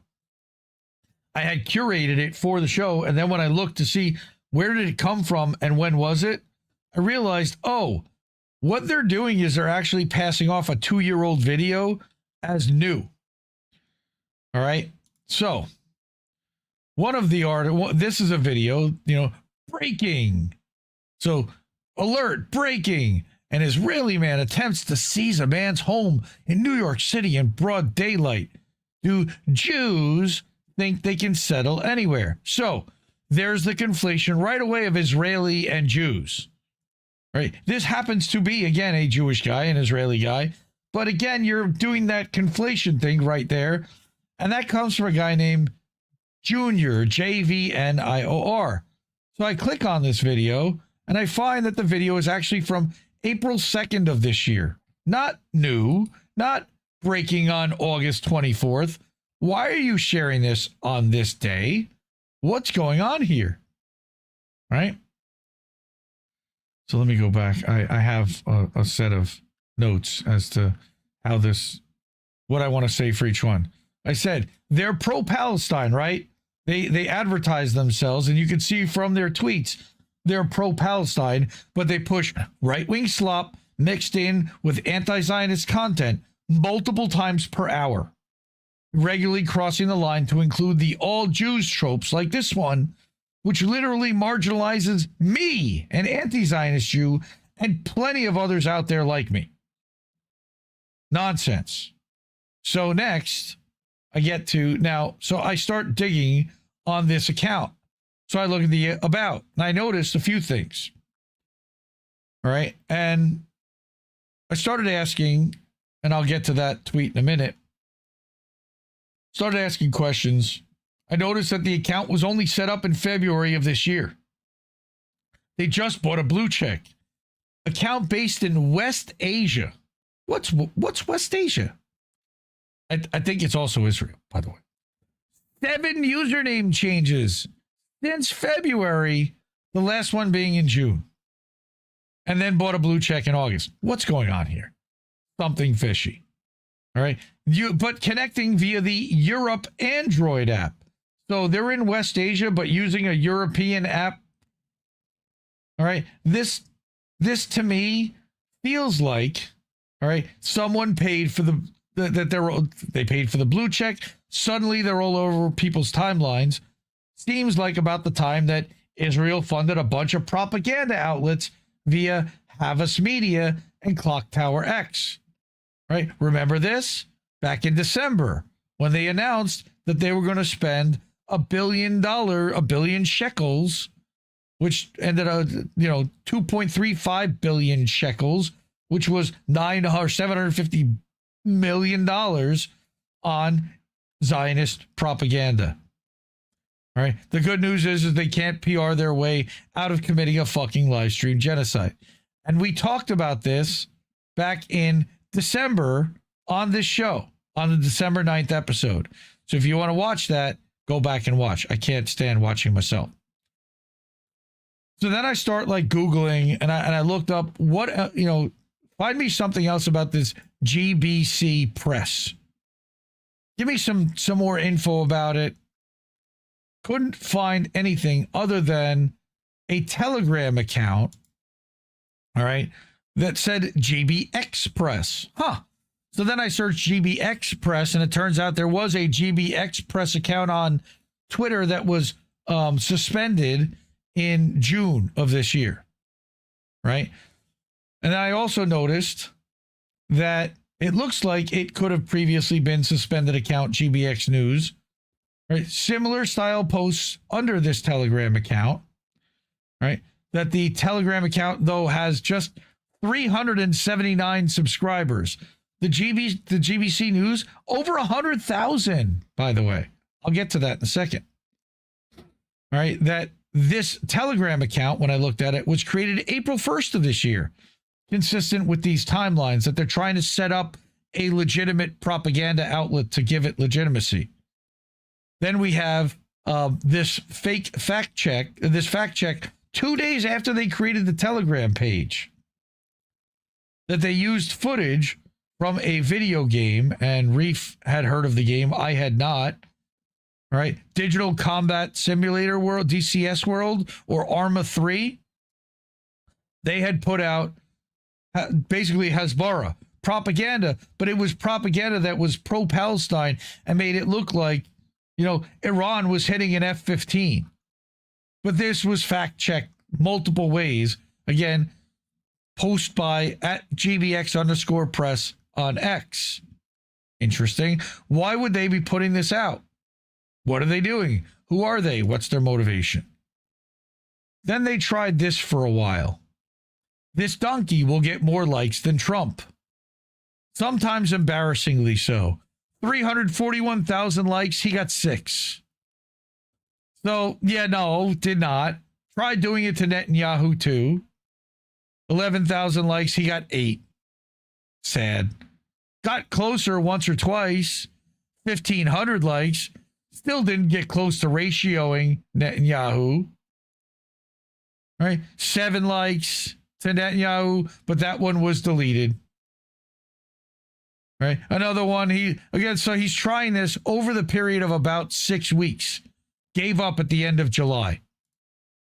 There's another one. Right. And again, when you look at this GBC Press, and I'll get to their profile in a second, and 110,000 followers already on Twitter. So this is what they're trying to do.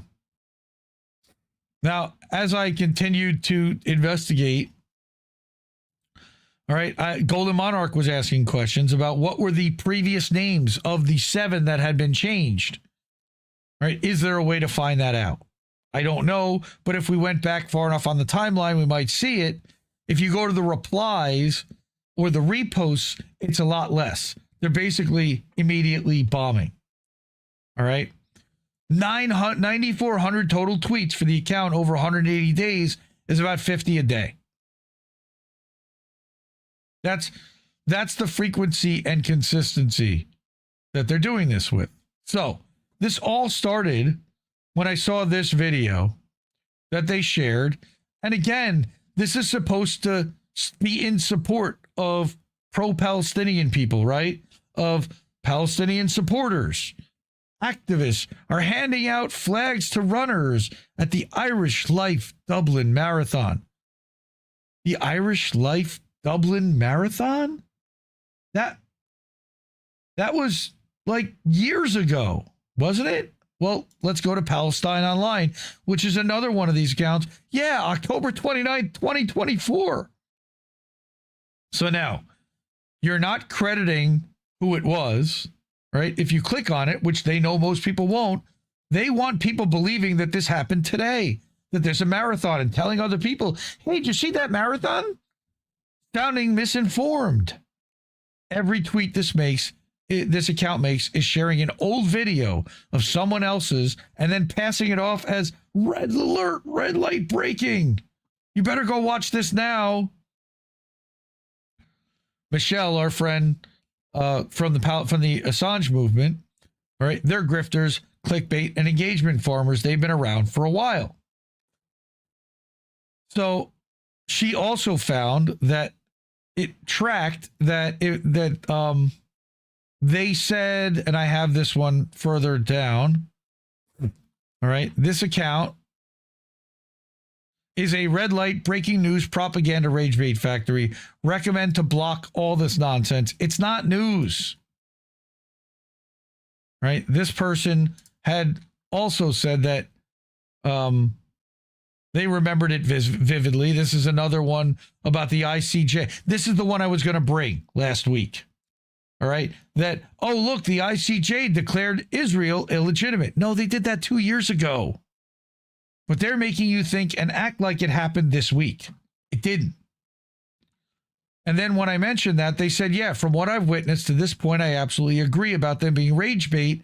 The worst part, not acknowledging and taking down the post once notified that they ripped somebody else's thing. Not as if we didn't know that this breaking news was over 2 years old anyway. Nowadays, everyone has AI to verify and do anything else needed to maintain an account. Doesn't mean an account is any good nor factual, right? And I made a new friend that's nothing but truth, who I would not normally align or see eye to eye with, but we both saw this. So then I was like, well, is there like another GBC News, GBC Media? Well, there is. Gibraltar Corporation, which is an independent outlet that is transparent and has guidelines and has actual names and people that you can contact and phone numbers. All right. And a Twitter account, GBC Newsroom. So they're basically trying to parlay off of this to make people get the impression that GBC Press may be GBC News. So again, this was from within hours on yesterday, on August 24th. This one was from October 29th, 2024. This one was from February of this year, Mark Levin. Again, rage-baiting Palestinian supporters. Why do Jews dictate what Christians should believe? Again, remember, you're supposed to be pro-Palestine, but now you're, again, conflating Zionism and Judaism. All right. Then this one from November 5th, 2023. You're talking almost 3 years old. This one, again, more than 2 billion people gathered in Indonesia in support of Palestine, which is wonderful. And it would be awesome if you share that and just gave the context to people that, hey, this has been going on for a while, and that 3 years ago people were supporting this. There's a way to spin this positively But that's not what this account is trying to do. They're trying to act like this happened today. This happened this week. This is happening right now all over the world. Here's another one. Breaking. A former IDF soldier breaks down in tears when he asked why he attended a pro-Palestine gathering from censored men. Another one of these engagement Ragebait factories on its own that ripped somebody's TikTok video, put it on their thing. But oh yeah, the censored men thing was again from November 4th, 2023. Why are you passing off 3-year-old videos as brand new, fresh breaking news that red alert everyone needs to see now? Here's another one. All right. Low key. Free Palestine. At his concert in Belgium. No, that was September 8th, 2024. How about this one? Pro-Palestinian activists. That's our friend Greg Stoker. Forcibly removed from Pete Hegseth's confirmation hearing. Wait a minute. He's been Secretary of War now for a year and a half. This is during his confirmation hearing in January of 2025, before Trump even took office. This was the Democratic side of the genocide a lot of these videos are coming from. And again, you'll notice that a lot of these videos are coming from either Palestine Online or Junior, JVNIOR. Interesting to see. Are they running this account? Maybe. I don't know.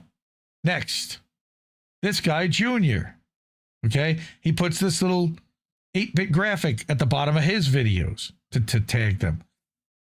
They said, part of my analysis is that lots of their tweets, unlike Junior, these tweets have little to no engagement, except one, occasionally one like these pops and they get some retweets and they get a bunch of people and they fool people into believing that this is real and this just happened.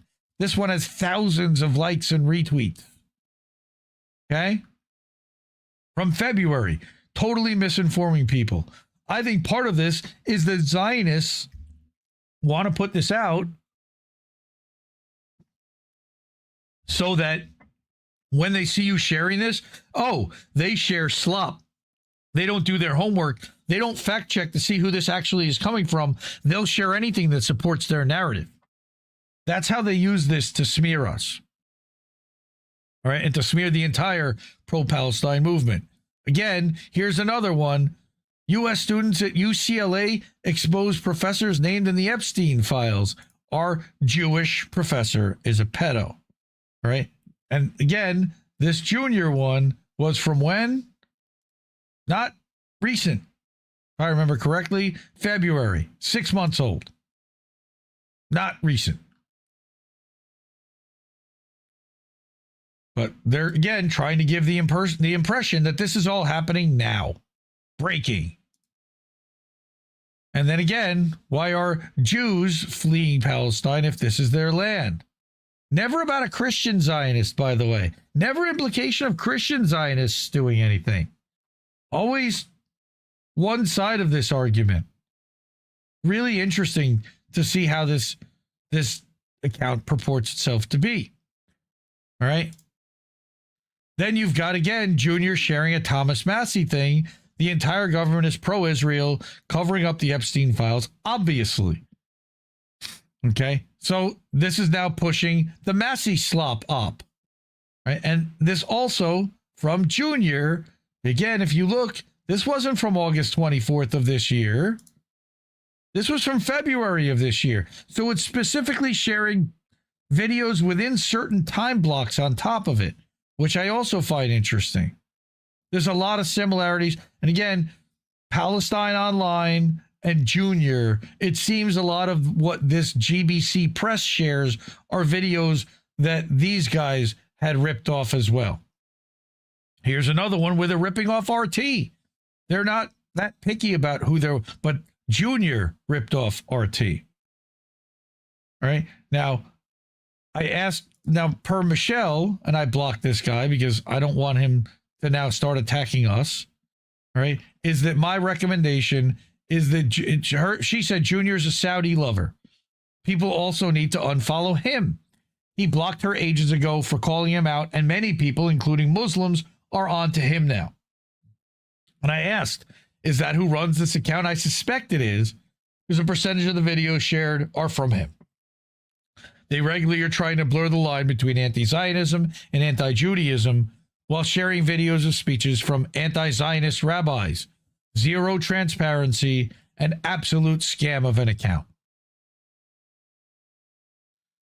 All right, what's going on here? She wasn't sure. I haven't looked into it, but that's a possibility. So again, going to their page at GBC_press, they've gained 4,000 followers since yesterday when I started looking into this. They were at 110,000. All right. And again, they are regularly, that's interesting that this one's pinned, this Mark Ruffalo one. All right. But Dolly Parton, they'll share anything that will get them rage bait. From GBC, here's one from Infogram. Doug Ford. Isn't Doug Ford dead? Pretty sure he died. Or is it Rob that died, his brother? Canadians in the chat, help me out here. I don't think he still runs Ontario, does he? Or Toronto? He was the mayor of Toronto for a while. As you can tell, I'm not a fan of this outlet. All right.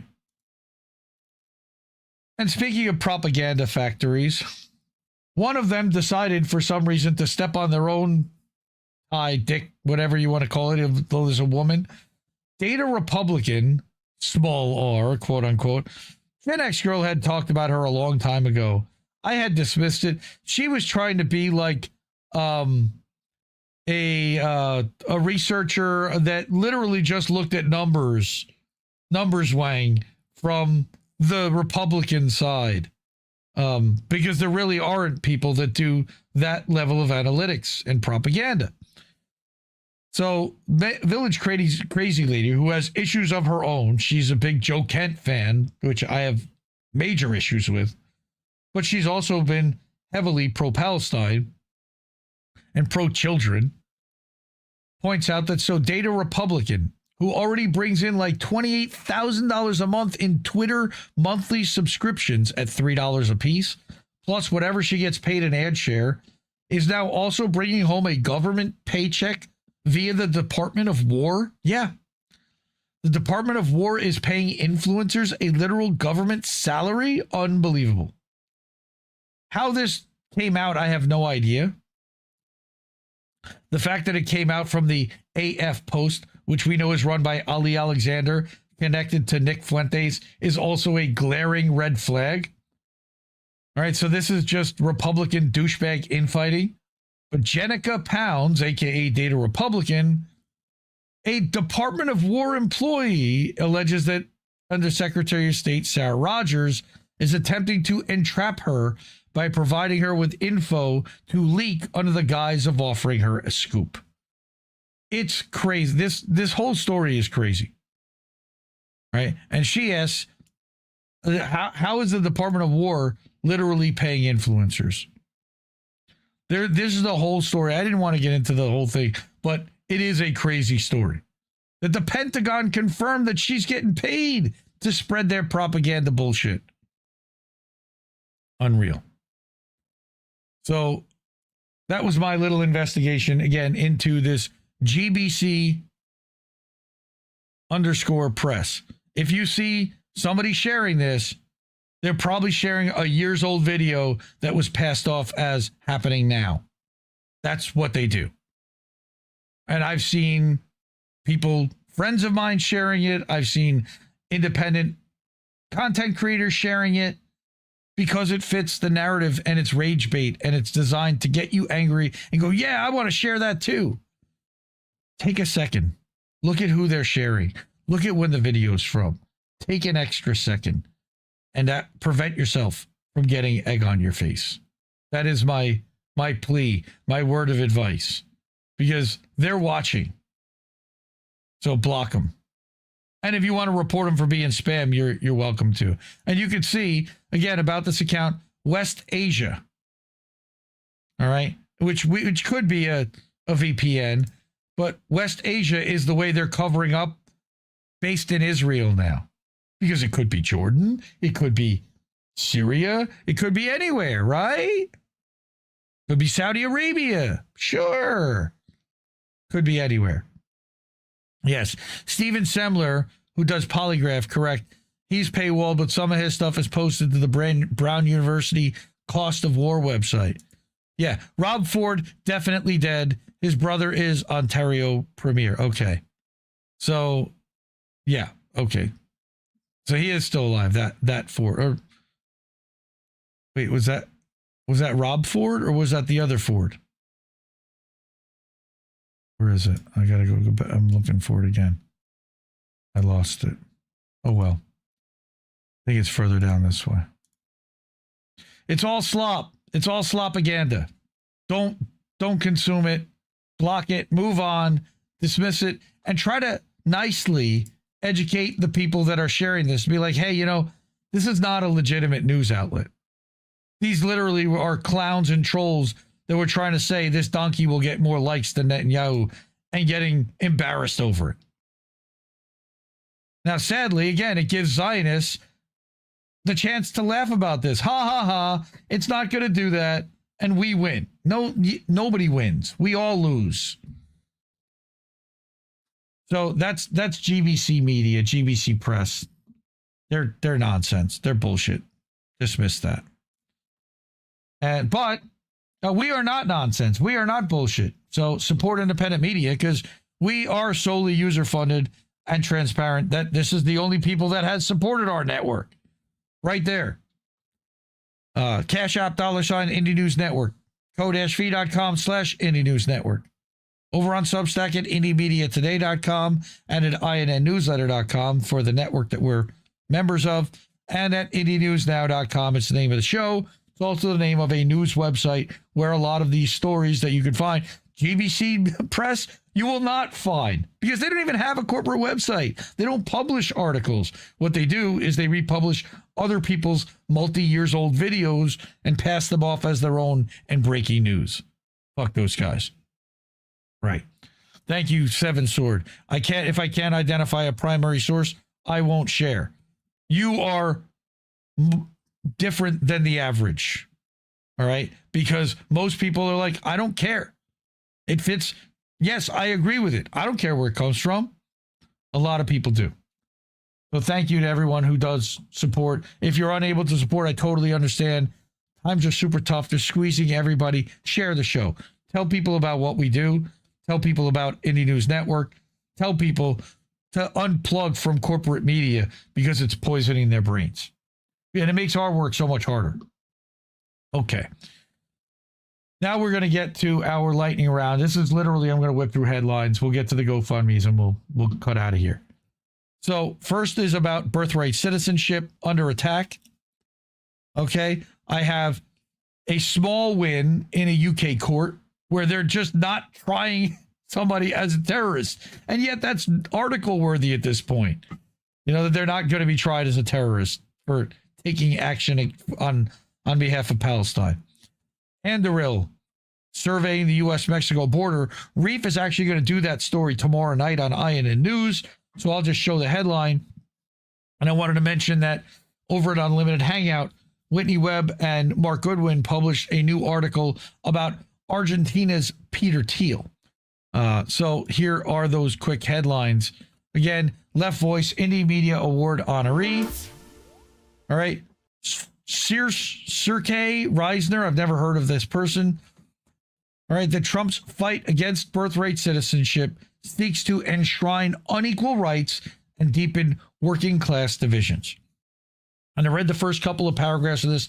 Like, this is really interesting. This is good. This is important, but it's too long for me to read on the show. And what this is talking about is that Trump lost his first attempt to gut birthright citizenship, but he's trying again. Earlier this month, he signed 2 new executive orders aiming to narrow the meaning and reach of birthright citizenship. One seeks to expand the categories of children that the administration claims fall outside the protections of the 14th Amendment. The other targets what the White House calls birth tourism. and would increase the government's ability to deny or revoke visas or remove people from the country and punish those it claims entered the United States for the purposes of giving birth. Unless they decide, of course, to buy one of his $5 million golden visas, which don't really exist. So read this article. This is just the beginning of it. Again, this is a long article that I thought was worthy of your attention. Second, another Indie Media Award honoree at Declassified, and one that actually made me sad because it seems celebratory in nature, that the Barclays Five, remember the Filton Six, were tried as terrorists for spraying paint, putting paint at an Elbit Systems thing, something about a hammer attack. There was a lot of questions about that. They ended up being convicted, and then after they were tried and convicted, the judge sentenced them with a terrorism sentencing. Well, here they won't be tried, at least, as terrorists, right? So, in this case, the judge ruled that the damage caused during a protest at the bank branch wasn't enough to merit terrorism sentencing. Now, that's what the judge says now. If they end up convicted, I don't even know if it's this judge that would end up carrying out that sentence or issuing one. So here are people in support outside the Preston Crown Court, where they were celebrating the fact that 5 activists who broke windows and threw red paint at Barclays Bank branch in protest over Israel's genocide in Gaza will not be sentenced as terrorists. So they were found guilty. Judge Robert Altham told a packed room in Preston Crown Court on Friday the damage the activists caused with their August 2024 direct action protests in Burnley was significant. However, he was not satisfied that it met the statutory measures of serious damage required under the Terrorism Act. Visibly relieved, the defendants filed out of the tense courtroom to a gathering of family and friends who cheered and clapped. That meant their sentences wouldn't be doubled. But it doesn't mean that they're not going to be convicted and sentenced. They're not sentenced as terrorists. One of those was 70 years old. 28, 31, 28, 31, and 70 convicted of criminal damage this June over the August 2024 protest, which caused about £200,000 worth of damage. What? Because they had to have a new sign made and have the glass cleaned? £200,000? In the agreed facts of the case, the prosecution's lawyers acknowledged that at the time of the protest, Barclays did provide investments and loans to Elbit, Israel's largest arms firm. 2 months later, it was reported that Barclays sold all its Elbit shares. So maybe the move kind of was effective, or at least Barclays knew that it was in the wrong. The action was carried out in the name of Palestine Action almost a year before the group was banned under terrorism laws and proscribed as a terror group, and before it was illegal to be a member or supporter of the group, which no longer exists. It was disbanded. It was only after the trial concluded that the presiding judge, Philip Parry, said he intended to consider whether to apply a terrorist connection when sentencing the defendants, just to throw extra charges and extra punishment on them. This came again after that landmark decision, like I said days earlier, to sentence 4 Palestine Action activists convicted of criminal damage as terrorists over their own direct action protests at an Elbit Systems site in Felton near Bristol. It was the first time in British legal history that direct action protesters convicted of criminal damage were sentenced as terrorists, a move that human rights groups warn was a misuse of counterterrorism powers. Again, more to this article. Go read this over at Declassified. Again, the headline I'm going to show you, and the first, just the caption underneath it, because you're going to watch tomorrow night, and Reef is going to read this over on INN News at 9 o'clock Eastern tomorrow night here on Indie News Network. Peter Thiel funded company Anduril to triple the number of autonomous surveillance towers along the U.S.-Mexico border. The expansion of autonomous surveillance towers will come at a cost of $1 billion to the American taxpayer, funds that were originally allocated under Trump's Big Brother bill. But remember that we reported that Homeland Security is sitting on a $100 billion unspent war chest.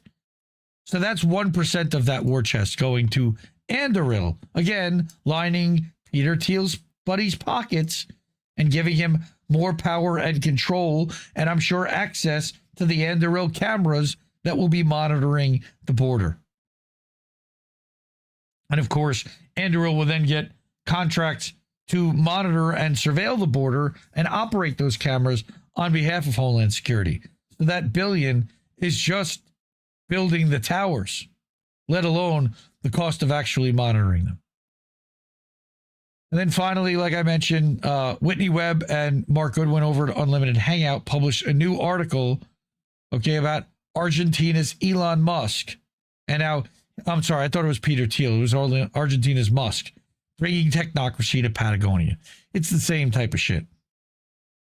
Malaysia administration has been showcasing Patagonia to Silicon Valley executives, culminating in OpenAI's Stargate Argentina announcement. The focus of this piece, Emiliano Cargamon, is the man actually developing OpenAI's Argentine project and boasts significant ties to U.S. military and intelligence, NASA, Palantir, and the Silicon Valley stalwarts that help privatize space. Just wonderful. Again, I'm not going to read this. It's a 40-minute read, which means if I were to read it on the show, it'd probably be about 1.5 times that. And I'm not going to read that. So I'm going on vacation this week. So you guys can go ahead and read it. I'll link it in the description. So that was our lightning round. Cool. Got through that pretty quick. Support independent media. Again, we need it more than ever. Really appreciate everyone who does. Those are the people who already have. If you want to help fund this media, we could use it. Cash App, $ Indie News Network, ko-fi.com. That's ko-fi.com/Indie News Network. Our website is IndieNewsNow.com. We've got a Stripe link up there. INNnewsletter.com and IndieMediaToday.com over on Substack. Yeah. Jesus Lord, help us is correct. Dude is just setting out to be the most evil person in history, and we have his puppet one heart attack away from the U.S. office. Another good article that Dissent had written about J.D. Vance, one heart attack away. Go check that out. All right. So we got GoFundMe stuff, and then we can get out of here. We do GoFundMes every week. These are friends and family of the show and efforts that we believe are worthy causes of supporting if you're able to. As we know, we've been reporting since the end of May. Our friend Will, who was an original supporter when we founded INN 5 years ago, he's been with us since day one. He told us in May that his wife was diagnosed with breast cancer and that her hours were cut and they were losing their insurance. They have since gotten to a hospital that is willing to give them treatment without being insured and not billing them. And I believe it's some kind of a Catholic charity that's handling that. But in the meantime, Will also had like a physical thing, and he wrecked his car, so he couldn't even do DoorDash. All right. And he said back mid-month, even just sharing helps. So what happened the other day is that he told me privately that he was starting trade school, and he put up a tweet about it. I start trade school tomorrow at age 48, and I'm petrified. And this took off and went viral. It got 11,000 likes, over 1,200 replies. All right. And he said he was just talking into the void, didn't expect that. Definitely didn't expect all the kindness and support. So how was your first day in this new apprenticeship? All right. Luckily, they have a night HVAC program, so they're able to drive her to the appointments because she had chemo this week. All right. Thursday's going to be harder. She has a doctor's appointment and chemo Thursday. Going to be a lot of driving, but he should be used to it after DoorDash. Just reminding him, hey, we're still talking about this. We're still talking about you. We have not forgotten about you, and you're in our hearts and in our thoughts every single week and talked about on this show. And we're telling people to help. We're asking people to help, and that we need this help.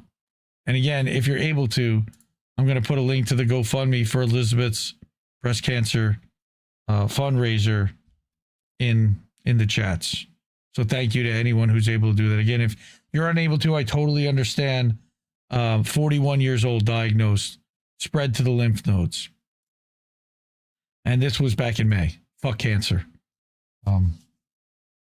32 donors. Where are they at now? They were at 4,300 or so the last I checked. Haven't checked them out. 4,350. So while they did get a lot of people looking, it doesn't look like it translated to very much, unfortunately, in the way of GoFundMe support. Additionally, we have contributed already as a network to this GoFundMe, and we'll probably do it again. Okay. Yeah, spreading to lymph nodes again is not good. But it just depends upon how many lymph nodes as well. If they can get it early. And allegedly they did detect early. I see our friend Cowboy Kitty is doing his name change thing. His sister-in-law, Natalia, has been in ICE detention now for, 15, 16 months? The Cent wrote an article about this when she was first taken prisoner and arrested on suspicion of DUI, which she wasn't. They impounded her car. That came out and got out even faster than she did because, well, ICE isn't paying the local county per day to keep her locked up as she is pending appeal, though she's been ordered to be deported to her home country of Ukraine in spite of the fact that she has asylum. It's a terrible story. I feel awful about it. Again, if there's anything that anybody can do to support this campaign, back in April, Kitty had talked with her on the phone and scribbled down some notes, which he sent me, and I put up screen caps of those notes and tried to break them down and read through exactly what those notes said. They were not good. She wasn't getting adequate food. Nobody there spoke her language. A lot of the people there spoke either English or Spanish. And that there were definitely sexual things that were going on there, but she wasn't comfortable talking about a lot of it. Okay. And according to Kitty, they're not even giving her medical care. So we need to get her out of there. Is the bottom line. Third person we talk about every week is our friend Aspen and her mother, Halo Benson. So far, no news is good news. But Aspen was in the wrong place at the wrong time, a passenger in an RV that was stopped by police and found to have mass quantities of drugs, and Aspen, along with everyone else in the vehicle, was charged with trafficking, though she had no knowledge that the drugs were even in the vehicle. We did a live stream fundraiser. Dissent wrote an article explaining this whole thing. I did a one-on-one with them. There's a lot of material to catch up with if you want to learn more about this story. And you can support Aspen by either donating to her GoFundMe or to purchasing some of her artwork, which you can access by this link tree, linktr.ee/justice and the number 4 Aspen. Okay. And that's the link to that.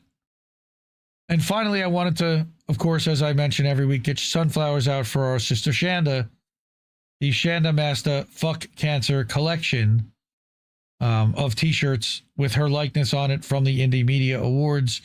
Illustration by Zago Brothers with her years of life, 1974 to 2026. We lost her at 52 years old in April of this year. Sadly, it was 2 years ago last week when she was first diagnosed with small cell lung cancer. And just 2 short years later, sadly enough, we're memorializing her with a shirt and a tank top and a hoodie. And any proceeds that we get, profits over and above our cost, is going to go to cancer charity. And as I remind everyone every week, Shanda was an Indie Media Award honoree for her excellence as a live streamer and a podcaster, class of 2023. And if you go to indiemediaawards.substack.com, you can access the shop right from there and pick up the merch and access all the social medias and watch some of her old content and remember her and honor her. And there's her with her brother, her best friend Oz, who memorialized her this weekend. It was also Oz's birthday. Shout out and happy birthday to my brother Oz, who asked people to share and honor Shanda in honor of his own birthday. Yeah, rest in power to our sister Shanda. Love you, miss you. The only other thing I wanted to mention is that, hey, there's an INN calendar. This is an interactive live calendar. And I update this every week and ongoing throughout the week. And this is all of the live stream. And I send out a weekly update, but this is updated in real time throughout the week, like I said. So bookmark this and keep coming back to it. And you'll be able to get to all of the live streams, all the clips, and all the articles from all of the INN members. And this goes back historically. So if you want to go back to the first week of August and see both the link to Uncensored Boats, this is an easy, fast way to get to every INN live stream from one central location. All right, this is a website that I built using Canva. Pretty cool. So yeah, please subscribe to this, support, bookmark this. It's not even something you can subscribe to. I'm working on getting this page embedded in the Indie News Now website so you could then scroll through it, but I don't know how that would work exactly.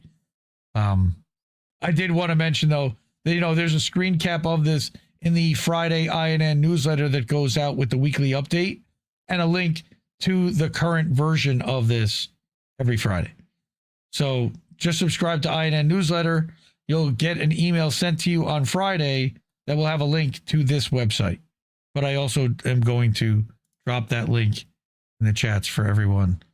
So if you want to go there, bookmark it, you're welcome to. All right. I think I'm done. Yeah. Hey, how about that? Right on time. This was a good show. I thank everyone for hanging out with me. Fuck Israel, as usual. Support independent media because we need it more than ever.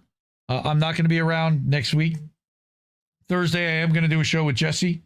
There will be no Indie News Now live Tuesday night. I may put a clip show together. I'm thinking about it. I haven't decided what I'm going to do, or if I'm just going to take the night off and give someone else the slot and have nothing up. So either way, thank you to everyone who supports this channel, who subscribes, who shares, who tells everyone they know. And again, support independent media because we need it more than ever. That's what she said. I know that. And I'll see you soon, fam. No! We just fucking lost the stream!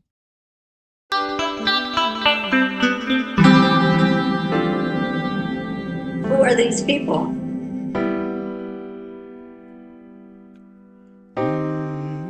I think I liked it better being blind, when I couldn't read between the lines, and when I couldn't see the cracks in the structure that lay bare before me the whole time. I think I liked it better back when I suspended disbelief and swallowed pride. I thought I knew the difference in the red from the blue, but they both bleed us so dry. They both bleed us so dry. My favorite songs don't hit the same way. I get to the end of a 4-minute track and I'm only looking back thinking, what did they actually say? So I guess this isn't such an awful place. Is that what you want